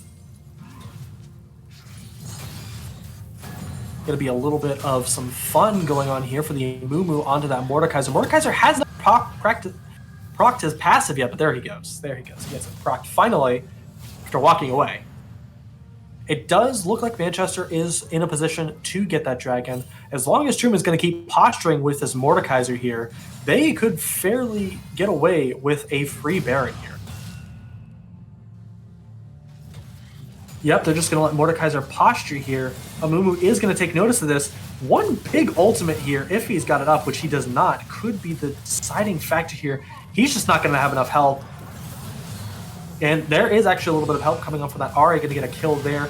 Garen's going to come in, get the kill onto that Swain, and it's a very close fight here. Twitch is coming in. Ari manages to dodge Mordekaiser's ult with her ultimate, making him almost useless in the rest of this fight. He is going to be putting out a lot of damage, but him not being able to get away is going to make just enough of a difference. Truman's going to get their second Baron of the game.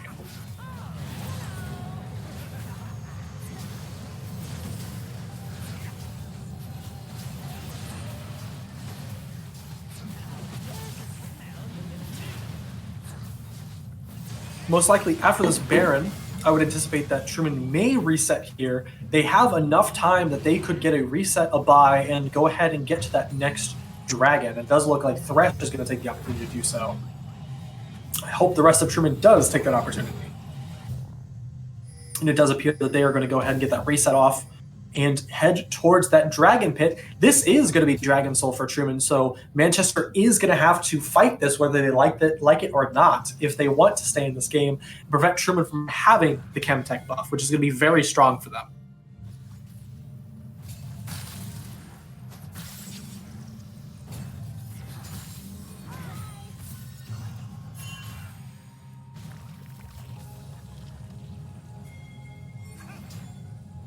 Truman getting a little bit of the vision set up.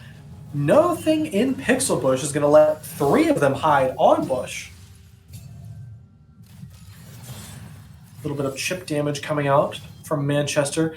Unaware that the Mordekaiser is actively flanking from behind, there is going to be Swain's vision coming in. Mordekaiser still coming in from behind. He does have his Death Realm available. He could very well be looking to try to get a Mumu in his Death Realm to prevent something from happening. There's a stun going to be happening on the Mumu. We do have a Swain ult. There is Box coming out. There's a fight going on in Dragon Pit. Twitch is going to get out of there. There is the Dragon for Truman, so they're going to go ahead and get that Soul, and they are just going to attempt to clean up here, although they have a lot of big carries. Ari is going to be taken down by that Mordekaiser, just can't quite escape him. Thresh is also going to go down to Mordekaiser, and Halo is going to re-engage onto that Ashe and die as well, giving up his shutdown. Twitch is the only one out of Truman to escape that. 4 for 2 and Dragon.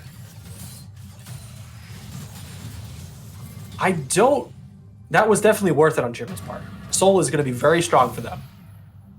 It's just going to be the struggle of seeing what Manchester's going to do without any answer from Truman. At least any effective answer.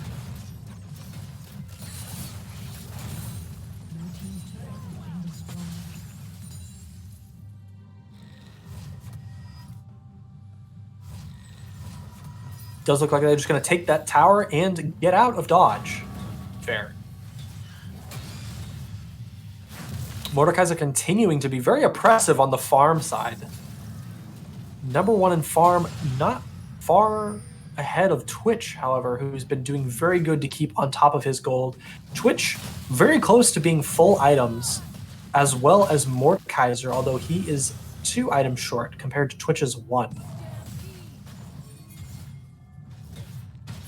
Not a lot's going to be happening around the map. We don't have a Baron buff to deal with right now. It's got 3 minutes on it. Elder is also going to be 4 minutes away, so it's really just going to be pushing in waves for both teams. Potentially, we're going to see a little bit of a fight here going on in mid. Someone might be able to get caught out here and stop Mordekaiser from being able to split push. Mordekaiser is going to have to recall here, probably for that buy, so he can get his Bramble. Or he's already got his Bramble. To get his Thornmail, I'm sorry. Nope. Mordekaiser does not recall. He's going to continue split pushing. There's going to be 3-on-3 in mid, 1-on-1 in top. Or I'm sorry, 4-on-3 in mid. It'll be a 1-on-1 in top here. Garen is very, very weak compared to that Yone. Unfortunately, Yone does have his Kraken Slayer, which is going to do a lot of damage to that Garen. Fight does not end up happening in mid, and it does look like Truman may be going to cut off Yone, potentially. Not aware that Yone... Oh, he stops the recall, going to go ahead with the ultimate. Big solo kill coming out from Garen with his ultimate on that Yone. Very good. Yone not really contributing much of anything thus far, outside of a little bit of CC.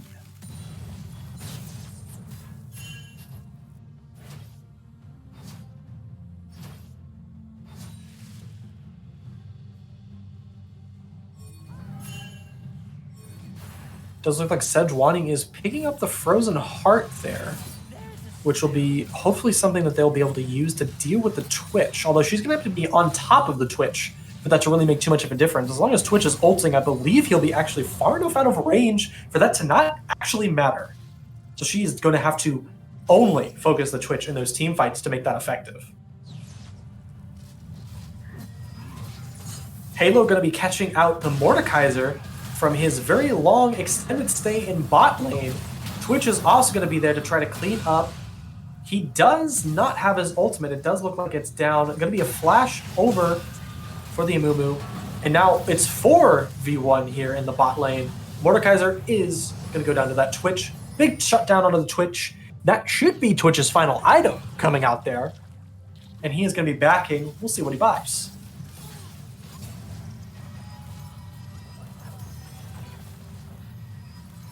That is going to be the Guardian Angel on the Twitch. That's going to be very strong in these team fights to come. Twitch is definitely their win con. And as long as Twitch is going to stay alive in those fights, or at least up long enough, Manchester's not really going to have an option but to focus him hardcore.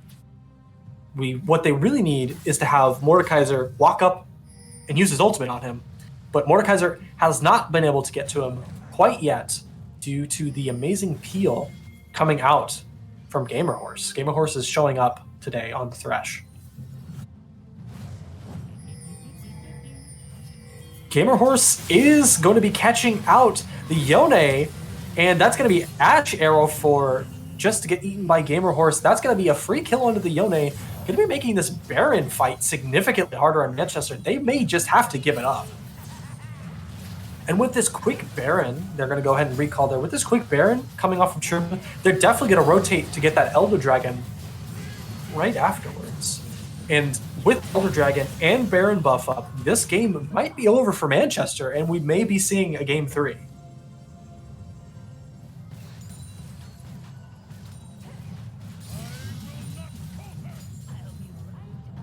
Just as I thought, Truman's going to go ahead and get some vision and posture for this Elder Dragon.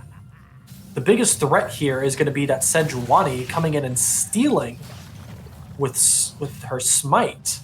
If that was to happen, that would be very dangerous for Truman because they have a lot of squishy champions, which may die very quickly due to burn down from Mordekaiser and ultimate of Swain.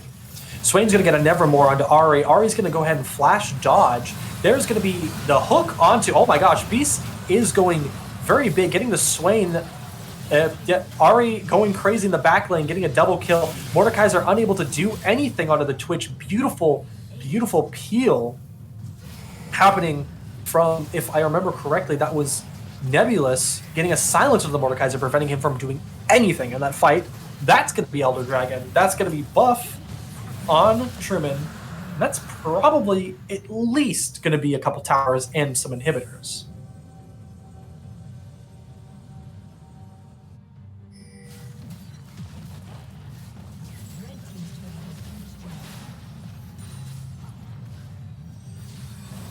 Tower number 1, inhibitor number 1. Maybe tower number 2, potentially inhibitor number 2 here. Sejuani is going to try to contest this. She's going to go and back off here. Truman is in a very strong position with two of the enemy teams still down and Baron buff. Ooh, that is going to be Ari going down there, but that's going to be a big ultimate from Amumu. Amumu is going to get 2. And they are seemingly going to clean up here. That's going to be Garen down. Biz still has his Guardian Angel on there, and there is going to be the Sejuani down there too. And that is going to be the Yone down.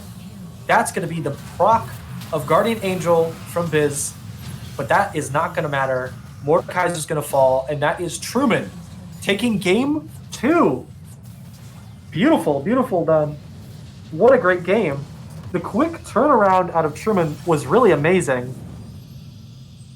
It was interesting to see that Truman stuck to that gameplay that I know we discussed earlier, where they stuck with the Twitch being able to affect the map. And that was one of the biggest things, was Twitch was able to use his presence and his visibility to effectively go across the entire match and catch people out when it was most important. And that was really what made the difference. Him being able to be unseen was a big factor into that. And of course, you have to give it to Gamerhorse for doing some amazing peeling for Twitch as well. Really just everyone keeping the carry alive and putting bodies in between their carry and the enemy team. so he could do his work.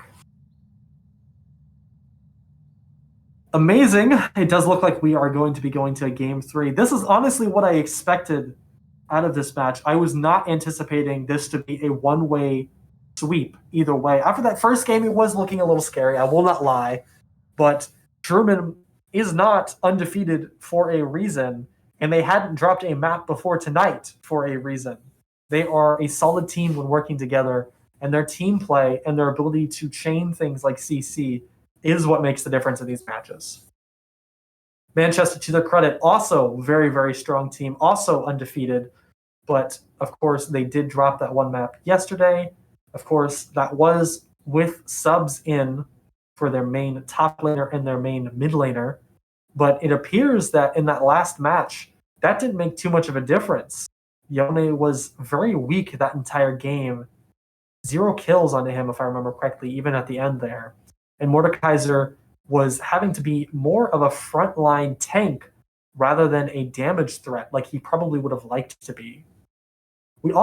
I don't believe Mordekaiser was able to get his ultimate off a single time that match unless it was off screen, which is honestly incredible gameplay, incredible CC coming out of Truman and positioning and usage of abilities like that Ari ultimate, which was able to dodge the Mordekaiser ultimate. That was really incredible. To prevent him from being able to do anything is honestly very, very impressive.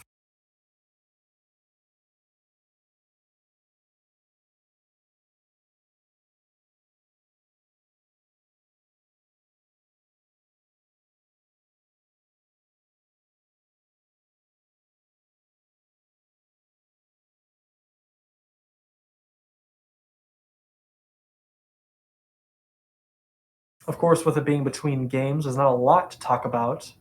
There wasn't too much exciting that was going to happen at the end of that match. Truman was in a very strong position with Baron and Dragon, Elder Dragon buff. So now that time going out, of course, I am going to go ahead and remind everyone who didn't hear last time, we are on Twitch and X, also known as Twitter, under Truman Esports. If you're interested in knowing when we're going to be going live next, or when you are going, or when we are, what our match history is, if you miss a stream or something like that, follow us on Instagram, follow us on Twitch, follow us on Twitter as well, Truman Esports.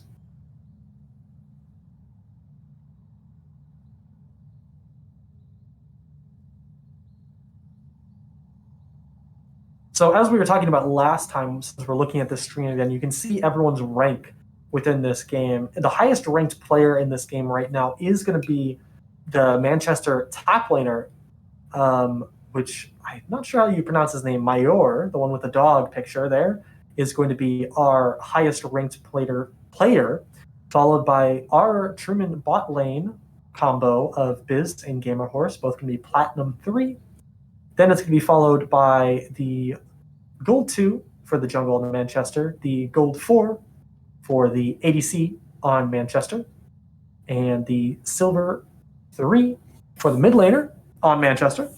And then we're also going to see the Bronze 1 for the support on Manchester, and then the rest of the ranks are going to go down from there with Truman. Speaking for the ranking system in this game, generally speaking, this range between Iron to Platinum is generally considered, depending on who you ask, as low elo, or the low ranks.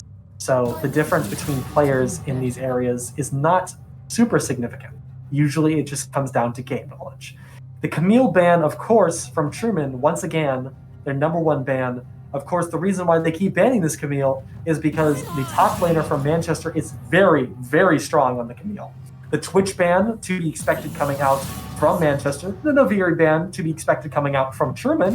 Got a very impressive first game, another very quick ban. We're going to see Jinx also go down. They're trying to prevent Biz from doing work on those ADCs that Biz enjoys playing. Skarner, of course, another ban that was going to come out. Skarner, as I said previously, very popular for Manchester's jungler to play.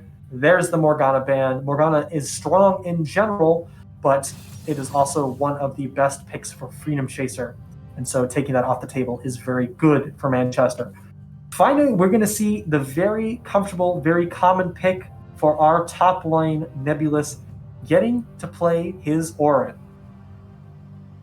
I believe that he has played Orin in almost every match that we've played this year, outside of, I believe, 2 matches ago. Truman was playing against the Highland Scotties, where we actually had a little bit of a shakeup, and where Nebulous actually went to ADC, if I remember correctly. Mordekaiser are going to come out again for the top lane. It appears that they want to try again with this Mordekaiser. It's going to be a little bit of a different matchup into Orin.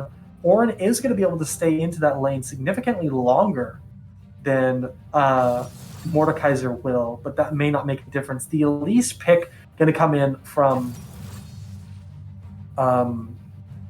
Manchester there.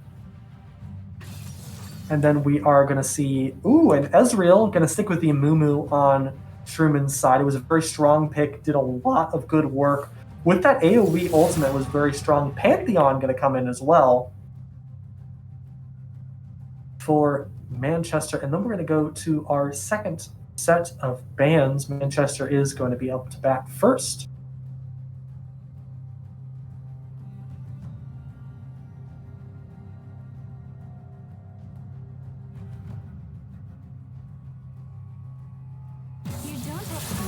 There is going to be the Ari ban. They were a little afraid of what Freedom was able to do last match, getting away from the Mordekaiser ult, most likely.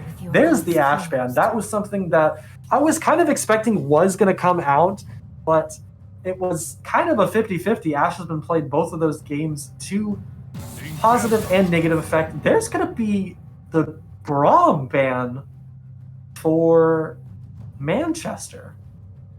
I don't believe that Braum has been a popular pick for Truman. So I think that was just to prevent them from using Braum against them, but I don't recall our bot lane using Braum this season. MF ban, very solid. Ezreal is a little squishy, and those procs off of her Q would be very detrimental to his health. With all those bans out, it's only left to see what we're going to be playing against. There's going to be the Nautilus taking it away from Truman. Nautilus is a very popular pick for Truman, of course, and I'm expecting, in response, Truman is going to pick the Thresh again. If not, Truman does like to play the Melio. There's the Nico for Freedom Chase there in mid. That's to be expected. Truman does like to play the Melio on occasion, but I have a feeling that might not be what comes out. They have a lot of CC going on already, so they might go with a little bit more utility. But that is to be seen.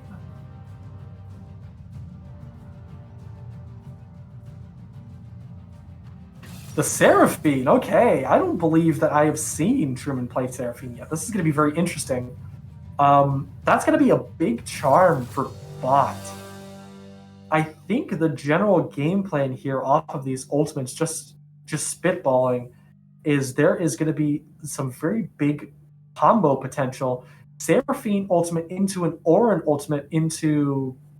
You could have a Nico ultimate go into that. You could have an Amumu ultimate go into that. There's going to be a lot of CC happening for Truman's side. And in comparison, there's not as much going on the side for Manchester. Mordekaiser, of course, is going to be able to take someone to the Shadow Realm if he chooses to, if he's able to actually press the button this time. Nautilus is going to have a little bit of a knockup. Kaisa is going to be able to stick to someone.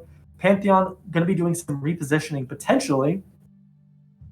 And then Elise doing transformation stuff. This is going to be hopefully a very interesting match. The bot matchup is going to be very interesting. Kaisa is going to be able to put a lot of pressure onto Truman, and Nautilus is going to be able to support that by keeping them in place. And it's going to be a little bit rough because Ezreal and Seraphine both have lower health pools, and Kaisa being able to proc her passive onto them multiple times in a fight will be very dangerous for Truman.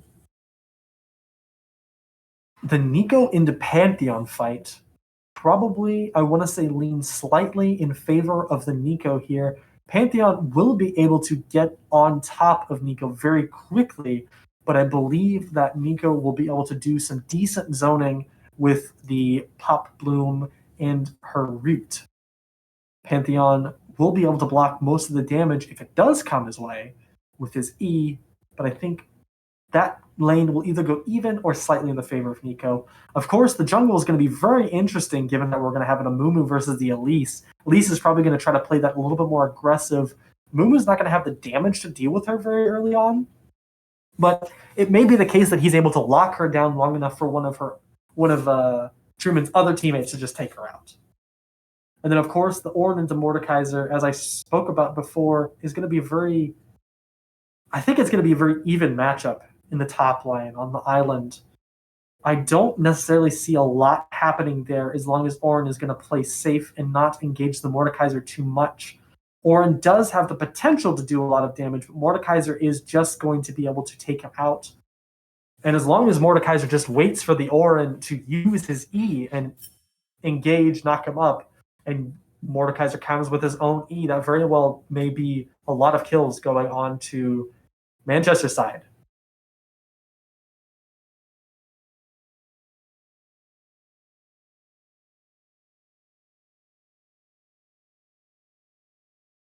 And for those of you who might just be joining us for this last match of the game, we are doing a best-of-3 series currently between Truman State University and Manchester University.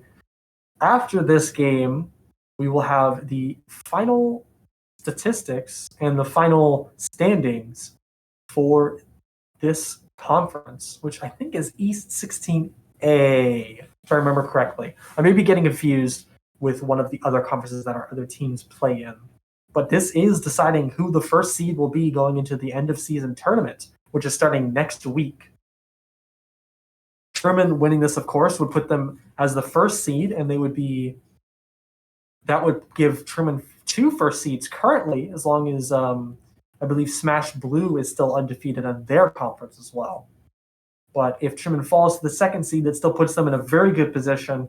Both of the other opponents that are in the top 4, which would be the ones they'd be playing against, Truman has beaten already, so it wouldn't be that too detrimental to go up against them again. They just have to know that no matter what, they'll probably be meeting Manchester in the finals of the season. So this very well may be just a preview of what the finals will look like later on in the tournament.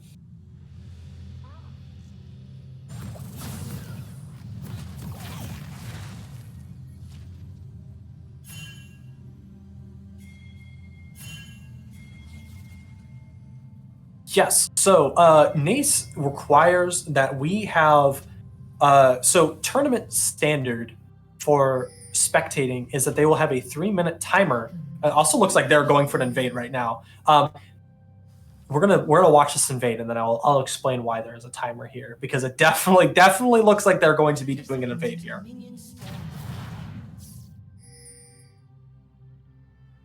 Yep. And due to how Truman's positioned, they're going to know about this invade.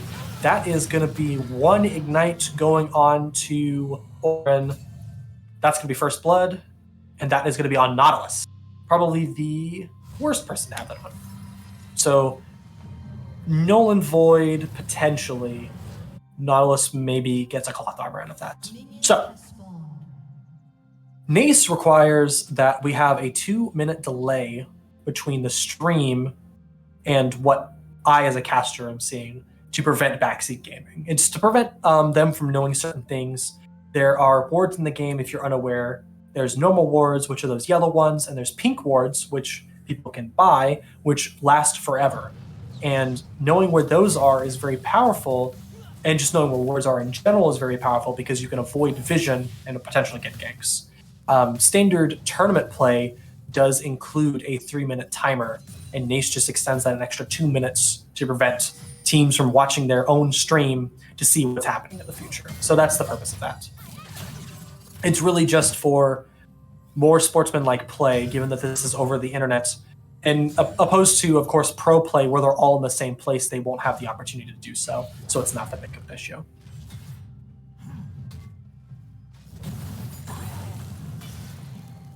Nice little chip damage here coming on from the top lane.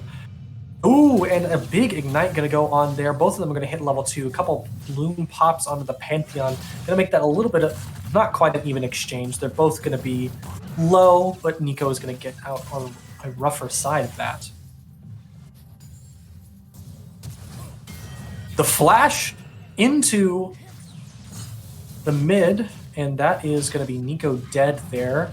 Halo's not going to be able to do too much there from his position, unfortunately. That was just really rough for Truman there. Second kill, nothing too bad quite yet. Elise posturing in the mid lane, or I'm sorry, Elise posturing coming down bot lane.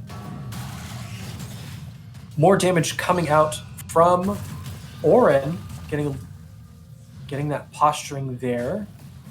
Probably going to wait for his passive to go back down before re-engaging. That is going to be a little bit of damage coming out from the Ezreal. Yeah, they're looking to do something here, but they're really just spending a little bit too much time in bot lane. Going to put their bot lane just a little bit behind on the XP, which may make a difference later on when we see ultimates come out. A little bit more damage, destroying the shield there, but it looks like it's not really going to matter. Mordekaiser is just going to be able to walk down Nebulous, not finishing off Nebulous. Nice root out of Nico on the mid, but it's going to be very close. He is fully charged for his shield next time it comes up, which means Nebulous's best option is going to be to wait for Mordekaiser's passive to come down just a little bit, or his W to come down just a little bit. Good root from Nico, going to be 3 Bloom pops onto that Pantheon. The Hextech Flash coming out from the Nautilus. Get a little bit of damage, half healthing our Seraphine here, and causing a couple flashes. Elise is still posturing bot, looking to try to get a kill on someone. Fortunately, Truman is playing safe here, expecting the dive here with that positioning from Nautilus. They're not able to do anything. Truman is able to push that wave back out fast enough that it does not really matter. And Elise is finally going to give up on that gank and bot.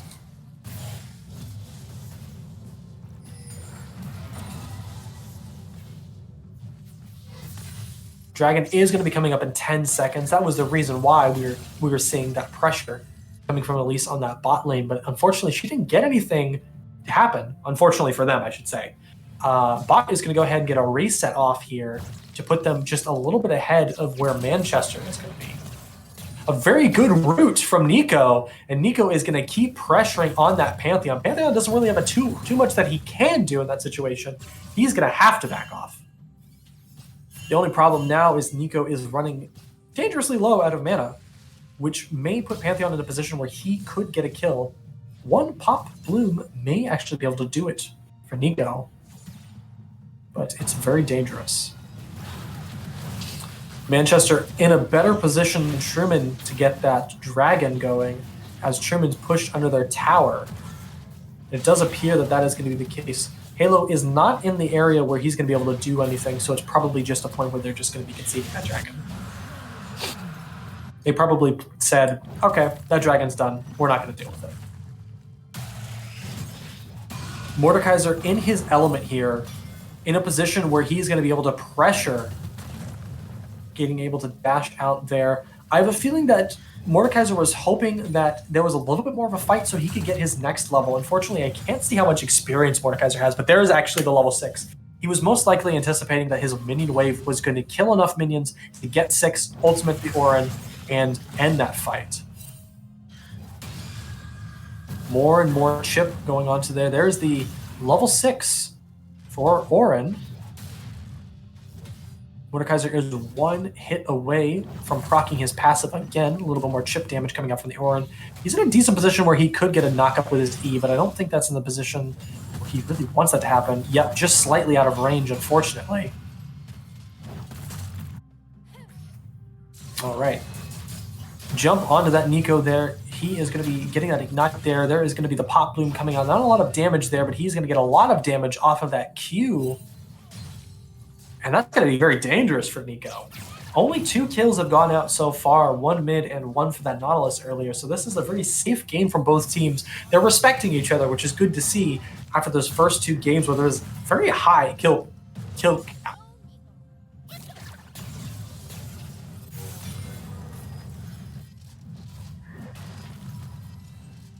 Interesting that Mordekaiser stopped his back there. He was considering ulting Orin most likely.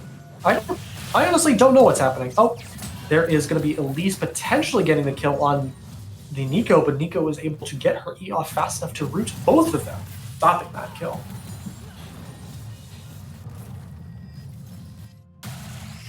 There, finally, the Mordekaiser commits. That is, they are going to be in the Shadow Realm right now, as you can tell from the effect that's going on. Orin really doesn't have a lot of options here, other than to hold his E and dash out exactly as he did. Mordekaiser burned his flash there, but Nebulous was able to get out of that. Very good play right there. Ezreal did go down in a tower dive while that other fight was happening.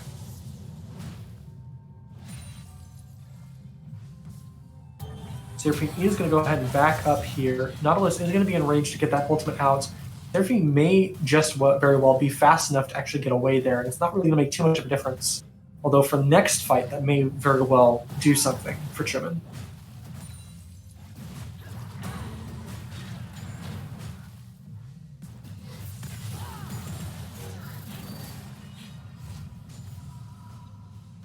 A couple resets coming on from top and from bot for Manchester.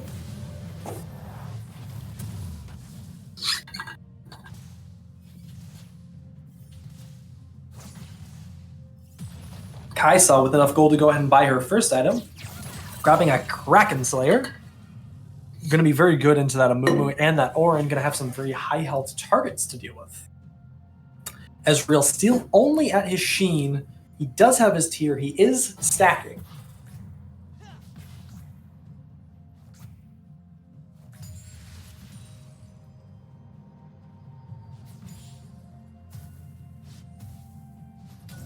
Elise looks like she's posturing, knowing that Truman is probably looking at this scuttle, although it still has 5 minutes left.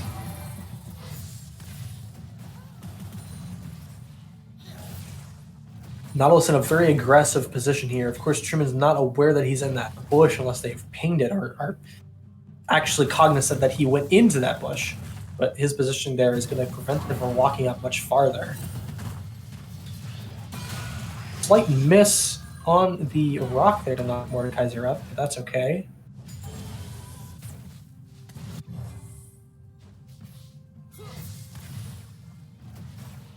Very slow pace from Truman. Still no kills out yet. A lot of pressure, but they're still playing very safe. Only 3 kills in this entire game. That is going to go ahead and be... That's Rift Herald. I did not realize that they'd taken it. I was looking somewhere else, most likely. That is going to be Rift Herald on that mid lane tower. Going to be taking it down to 2 places instead of the 4. It's going to be a lot of gold onto that Nico to get her back into the game, even though she's not that far behind on... And that is going to be an ult coming out from the Nautilus. Ezreal's going to get his ult off, and that is going to be a huge ultimate from Amumu. Amumu is going to prevent 2 of them from moving. That's going to be a... Is that a triple kill? That's a double kill for Ezreal, and 1 kill for the Amumu. Beautiful, beautiful counter gank from Truman. And that is going to almost even up the score for the kills there. Very dangerous position that Nebulous is putting themselves in right now. This is a rough position to be in. Mordekaiser can very well just kill him here. Big knock-up onto the Mordekaiser. A lot of damage going to come off from that overheat proc.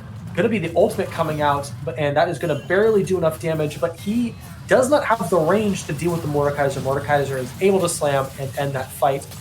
Amumu does get caught out in that dragon pit, unable to do anything. A lot of damage put out onto the enemy team. Not enough to do anything there. Unfortunately, it looks like they're going to have to concede this Hextech Dragon. Although it does appear that they might be resetting on both sides. Hextech has 4 minutes. Again, I am not looking at my timers.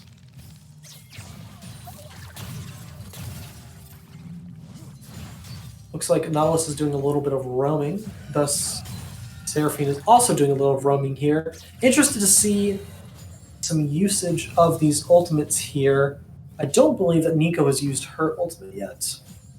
Pantheon probably will use his ultimate to get back to lane here, just to be a little bit quicker, since there's no real objectives that he needs to get to reposition very quickly.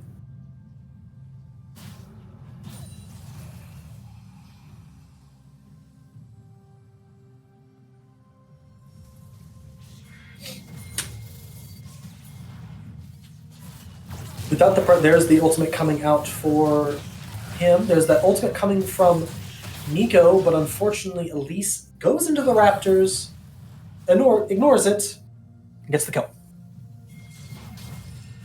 Nautilus still being mid means that bot lane is going to be able to put a little bit of extra pressure, but unfortunately no one is able to answer what pressure is being put mid lane unless Amumu is able to rotate up and stop something from that.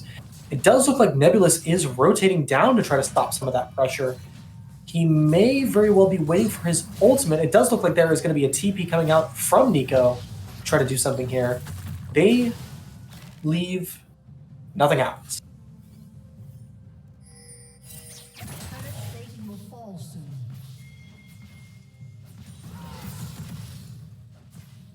Here's that Truman is just choosing to kind of freeze it right in front of this tower to prevent them from really doing anything super useful with the Kai'Sa.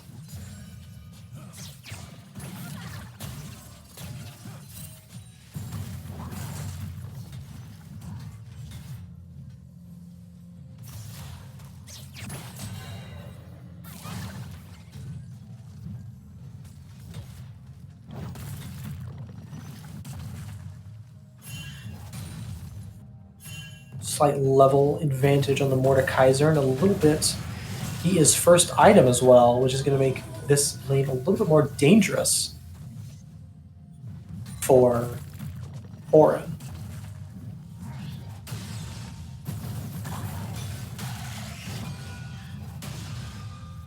Mordekaiser getting off some amazing poke there by barely getting Orin inside the range of his E. We're just going to go ahead and craft a new item here. It's going to be a Giant's Belt. Back into the fray for him. Mordekaiser continuing to do lots of damage. That's going to be the first tower down. That's going to be an ultimate coming out from Freedom Chaser, and that is going to be 1 kill, potentially 2 kills. Bandage going on to... Bandage is going to go onto the Pantheon. He's going to turn around and get the kill onto that Nico, and that, of course, is going to be another kill for him. That does put 300 extra gold onto that Amumu for that shutdown. Very important for his next buy.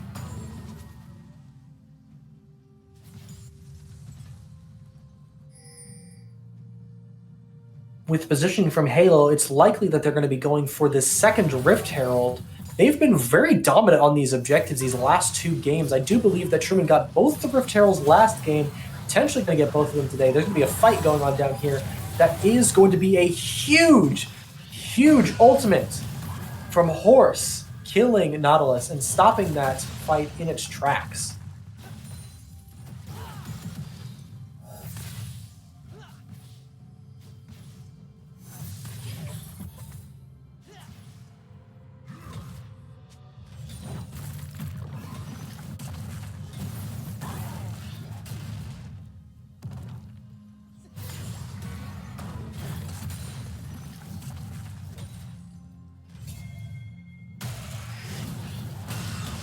Mordekaiser, of course, going to quickly proc up his passive there and continue damaging. It does look like there's actually going to be a little bit of a fight here, and it appears that Truman is just going to go ahead and give up that Rift Herald. Nautilus is going to get a pull onto the fake Nico. Nothing's going to happen. Unfortunate that Truman does actually miss out on that Rift Herald. It would have been very big to actually get maybe mid farther open or potentially push back top lane a little bit. But it does appear that they're going to be in a better position to get this Hextech Drake. Fortunately, with Hextech Drake does come the Hextech Portals, which Truman is using to reposition into this fights with that down. It appears that Amumu is going to get in there. He's going to get abandoned and going to get right up in the business. That is going to be a huge ult out of Amumu, followed up by the Nico ult, which is going to stun. That's going to be most of Manchester down. There's going to be 1 kill. That's going to be 2 kills. Elise is going to come in and get the dragon, but unfortunately, there's going to be 2 more kills onto Truman. They do not get the dragon. They do not get the Rift Herald, but they are going to come out with 3 kills onto their Ezreal and the ability to affect the rest of the map.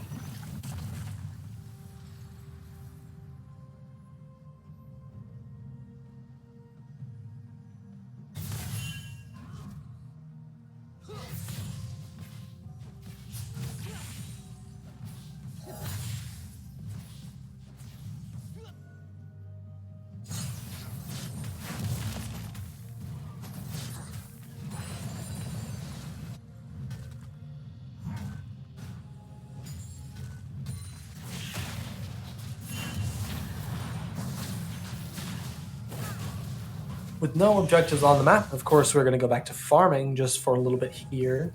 Getting a little bit of vision up for both sides, clearing a little bit of vision for both sides. Seeing what is going to be the next objective that we're going to be fighting over here. Top and bot. Still very even, although, of course, the advantage is to Manchester on both of those towers being very, very low. It appears that Nico's going to put herself in a position to get a lot of CC onto that Kaisa. Going to use the ultimate as well, but Kaisa, unfortunately, is going to have enough damage to deal with it. That shield coming off of her the shield coming off of her ultimate is going to make all the difference there. Going to get a knock up here onto this tower on that Mordekaiser. Mordekaiser is just going to ignore Orin because he doesn't actually have to do anything. As soon as Orin is in a position where anything bad is going to happen to that tower, he's going to walk away. Rift Tail is going to go down onto this mid tower. That is 1 hit away. That is going to be a huge ultimate from the Seraphine. That's 1 kill for the Seraphine. Nautilus is going to get a little bit of damage onto the Ezreal, but the Ezreal is going to be able to put enough damage back to get him out of the game, most likely. There is going to be that kill there with his E. And then it is down to the Kaisa, who's going to be chased by the Nico. Good route from the Nico. Going to be a Pop Bloom. That's going to be another piece of CC going on her. She is probably 1 hit away from dying, and there it is going to be. Nico gets the revenge kill. Although it wasn't a 1v1 anymore.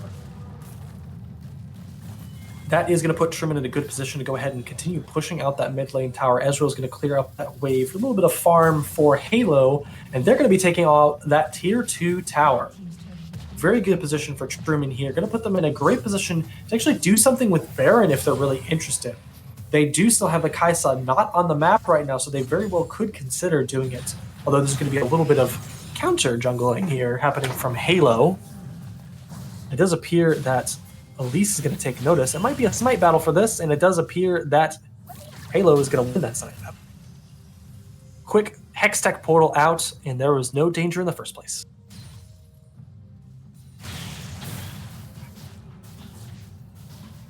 They are going to set up here to get a little bit more vision to make sure that they're not able to do anything without them knowing about it. Another fight going to happen between Pantheon and Nico, but of course Nico has a little bit too much CC for him to handle right now. He doesn't have enough damage to actually take care of something. Orin's going to be caught out by himself by the Nautilus, and Nautilus is going to go ahead and push into him, hopefully getting something done, but of course he is just able to get away. Nothing happens. But that is going to put a little bit more pressure on Truman. And they're probably going to be looking to see if Baron is happening out of Manchester.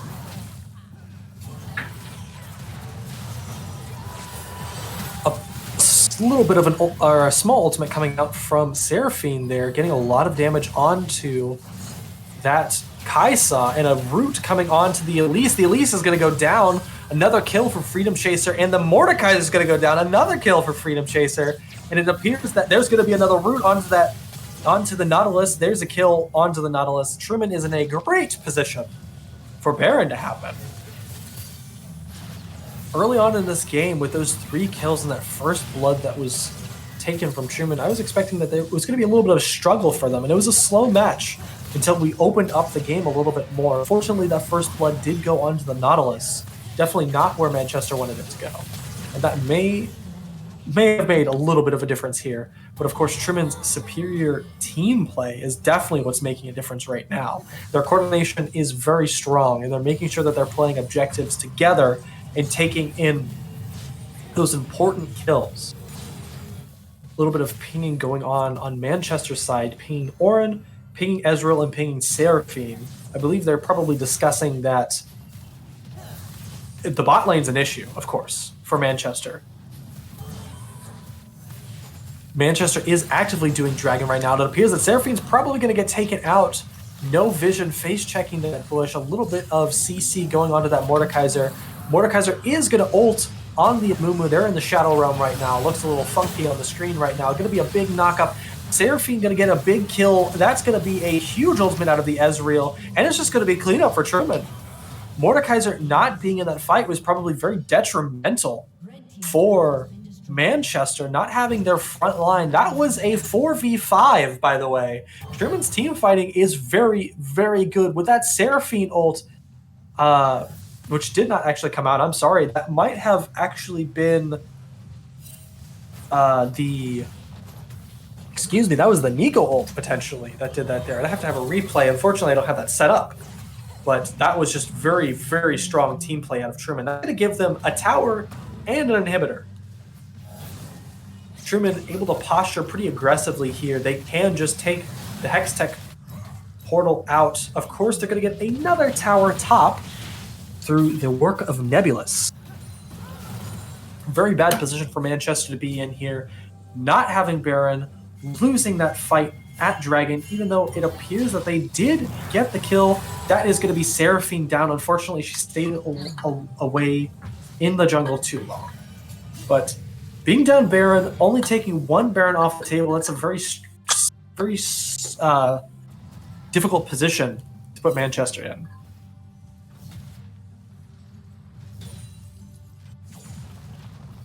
Nico taking no time after getting a little bit of pressure onto Manchester, potentially not going to take that bot tower, but definitely going to put them in a position where they have to respond.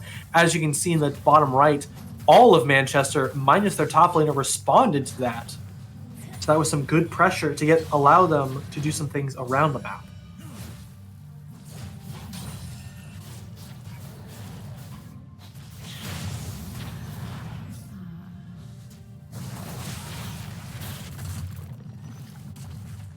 A little bit of a scuffle happening there, of course. Next, top lane.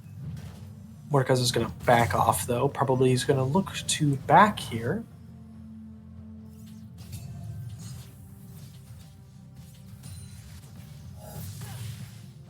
Trim is going to grab a little bit of vision here. Looks like they're going to try to take that scuttle. Quick little blue ward coming in from Manchester to get a little vision to see what they're doing.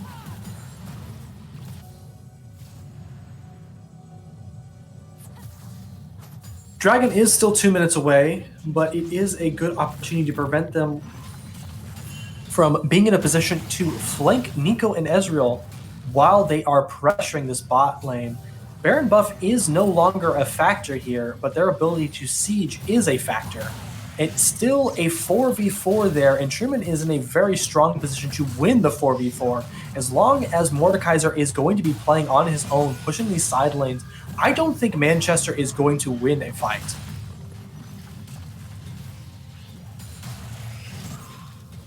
Mordekaiser trying to do some damage, but in the end, it's just going to be half health for both of them. And nothing's really going to come out of that fight outside of that tower being pushed in just a little bit farther. Nebulous is going to be able to deal with that, though.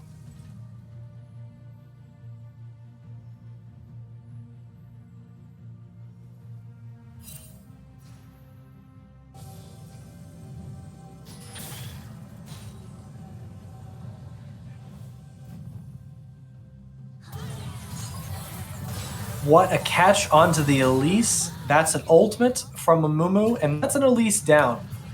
That is a really bad time to die. Dragon still about a minute away.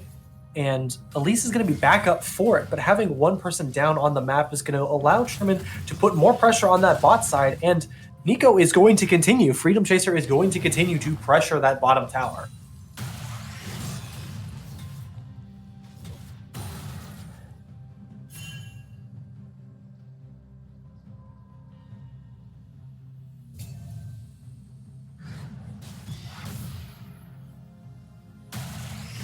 Nebula is trying to put himself in a position where he can actually catch the Mordekaiser out, but doesn't look like that's going to happen. Mordekaiser does go ahead and put him in the Shadow Realm, and that duel is going to go on until Shadow Realm goes away, and they are still going at it. Nebulous probably is going to fall here. Mordekaiser has his full shield to work with.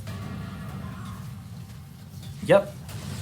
It's just very slow with two very big, tanky champions. But that is going to be it. Sherman is going to probably get Dragon out of that fight. Mordekaiser still not taking a presence in any of these team fights is absolutely costing Manchester. Unfortunately, Gamer Horse is going to go down there, but Nico is going to get some damage in. Mordekaiser is going to come in, a big ult coming out of a Mumu, and they're just going to peel out. It's really not going to make much of a difference. Mordekaiser was a little late to that fight. Truman stealing away Manchester's opportunity of having that Dragon Soul. Very important for them. As long as they're keeping that Dragon Soul away from Manchester, that is going to be keeping a lot of damage off of them and allow them to continue to control this match. With the only objective being up right now, Baron, it's likely that we're going to see both teams try to put some vision there. It does appear that Elise is going to be trying to get some vision there, probably using Sweeper, although we're not able to see. Ezreal throwing out the ult, thinking that they are actually doing Baron. Knowing that they are not, it does appear that both teams are going to be posturing. Unfortunately for Truman doesn't have any wards to see that there is a Mordekaiser hiding on that river bush there. It does appear, oh, that's going to be a big catch out for Truman. What a bandage. That's going to be 2 kills on a Truman. Manchester has no option but to concede the Baron to Truman again. That huge root coming out from Freedom Chaser onto the Elise, onto the Nautilus, is going to give Truman another Baron. And that's going to be hopefully a full team reset. Well, most of the team resetting here from Truman. There is going to be a Mumu. Halo is going to continue doing a little bit of farming before resetting next. Hopefully, he is just a little bit away from getting his Thorn Mail.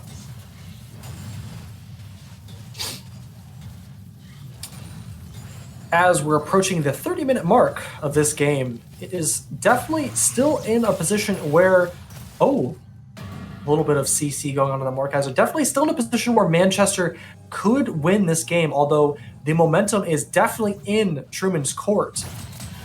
Having just stolen a dragon and just taken Baron buff, there's going to be a lot of pressure across the map. Truman positioning in bot lane to try to take out the Mordekaiser before he's able to do anything. There's going to be a 2v3, it looks like, in top lane as well. Or a 3v1, I'm sorry. And it does appear that Mordekaiser very well may be taken out here. His best option was to try to get someone an ultimate. It does look like he's able to ultimate onto the Nico. Nico is not able to do anything there. Unfortunately, she doesn't have enough damage to deal with the Mordekaiser, especially with his W. Elise is going to jump up, and Mordekaiser is going to be taken down eventually after taking out of two of Sherman's players. That's going to be ultimate coming out from the Ezreal, taking out the Elise. That is 2 Baron buffs coming off of Sherman. That is still going to result in them taking at least a single tower with that very strong Baron buff. And if I do recall, Orin still has not died, so Orin is also a carrier of that buff, just for a little bit longer. Pantheon in a position here where they look like they're going to do something. Pantheon is, that is going to be CC ultimate out from Halo. Halo very low there. Ezreal's going to get up in there, try to take out the Kaisa, but he's going to pay with his life there, unfortunately. A little bit of an aggressive play. That kill going to go on to Pantheon. A big 700 gold shutdown for Pantheon, maybe getting him back into the game. Truman pinging that Hextech Drake is going to come up soon. It does look like Manchester is putting themselves in a position to get some vision on it before Truman gets there first.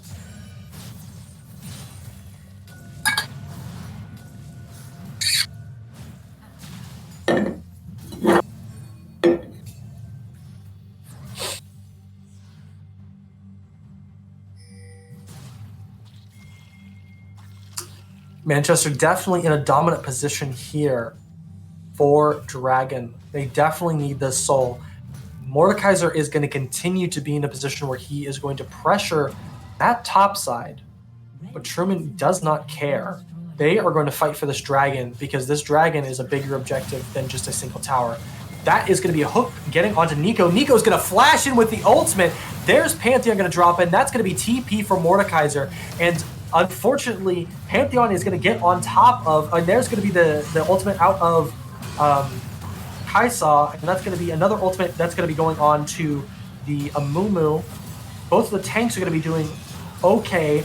Going to be some pulls in. Nebulous is going to be pulled out. That's going to be a kill for Ezreal, cleaning up in the back line there. It's going to be a 2 for 2 there. And, I'm sorry, a 1 for 2 there. Truman, of course, still with their jungler. It does appear that they may very well lose this dragon unless Halo is going to do something here. That is going to be dragon for, that's going to be soul for Manchester. This game's going to get a little bit harder for Truman here with that buff from Hextech Drake. He's in a very unfortunate position there trying to take that red buff. Unfortunately, is going to lose it out to the Elise. With that turnaround of the soul, this game is relatively, it's a little bit more even than it was previously. There's still definitely an advantage for Truman here, having a significant advantage on objectives done with those Baron buffs and with those towers being down for Manchester. They're in a very rough position, down an inhibitor as well. The rough position to have with those super minions coming in. They have to answer something going on in mid when Truman threatens it. Manchester going to go ahead and ping that Baron buff, who's going to be coming up soon for the fight. And it appears that Truman is going to try to take out the Mordekaiser before anything can happen. Mordekaiser really hasn't been playing around the map too strong, but for that last fight, he was very integral for them taking that fight. All they need is a little bit of CC to get on the Mordekaiser, but fortunately the Mordekaiser is doing a great job of zoning everyone off. Going to get a big pull out of the Mordekaiser, but there is going to be one ultimate coming out from Truman, and that is going to be Freedom Chaser going to go down there. Unfortunately, Mordekaiser is very strong. This could be a knock-up from Nebulous, and Halo's going to come in to get a little bit more CC, finally taking down the Mordekaiser, getting a shutdown onto our Ezreal. With Mordekaiser out of the fight and Freedom Chaser on Nico out of the fight, this fight is going to be a little bit different than the ones we've seen previously. Nico has been a very important part of Truman's engage and disengage with all that CC that she's been providing. But it does appear that Manchester is going to concede just a little bit in their positioning for this Baron buff.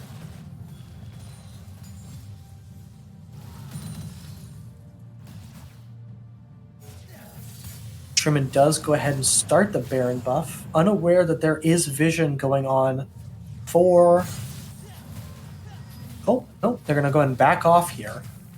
There's a lot of vision on the side of Manchester here. And with the Mordekaiser now up, it's going to become significantly more, or up soon, it's going to become more dangerous for Truman to actually go for this buff. It does appear that Truman had a little bit of vision of their own, was just waiting for them to recall so they could do a lot of damage really fast. It does appear that there is going to be an ultimate coming out from the Pantheon. Pantheon immediately getting stunned and charmed and knocked up. Pantheon is going to go down. It's going to be a knock-up from the Nautilus ult, but that is going to be Baron buff once again for Truman, trading a kill for Baron buff. They're going to be able to shove this mid lane very, very quickly here, not looking to reset, looking to put as much pressure as they can onto Manchester before deciding to reset and get some needed items to try to continue this fight. Looking significantly worse for Manchester, even though they do have that dragon buff. With Truman having this Baron buff, it's going to be very, very hard for them to answer every single lane that they're going to be coming at. You can see that our Aura Nebulous is going top to try to pressure that top lane. You can see immediately they're going to go and respond to that, 3 of them. But you're also going to see that we're going to have the Amumu going into the bot lane to threaten the bot lane. We're going to have 3 mid. So there's a lot of pressure that's going to be able to be exerted just with this Baron buff alone. That's going to be making Manchester scramble around to find an answer, truthfully.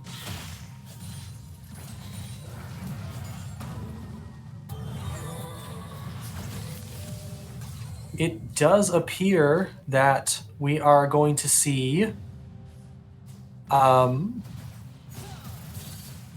all right, we're going to see some damage going onto that first inhibitor. That's going to be 1 inhibitor down, and then we're going to see Amumu's lane still doing damage to that inhibitor with the cannon there.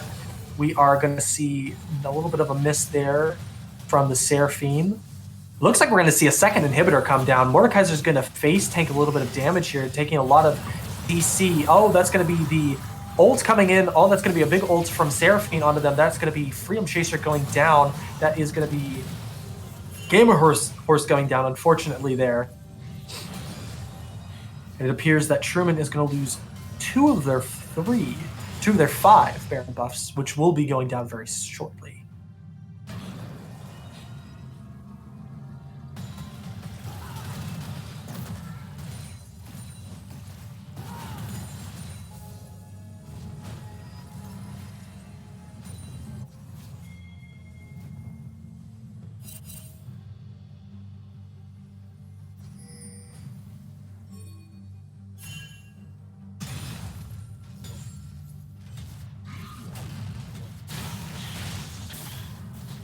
With Baron buff down, it looks like Truman is going to be looking to make a play somewhere. Now that the soul has been claimed, Elder Dragon is on the table, and it does appear that Manchester is going to be in a position to make a play for it.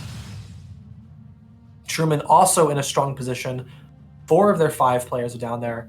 4 of the 5 players for Manchester are there. And of course, we're seeing Mordekaiser split pushing once again.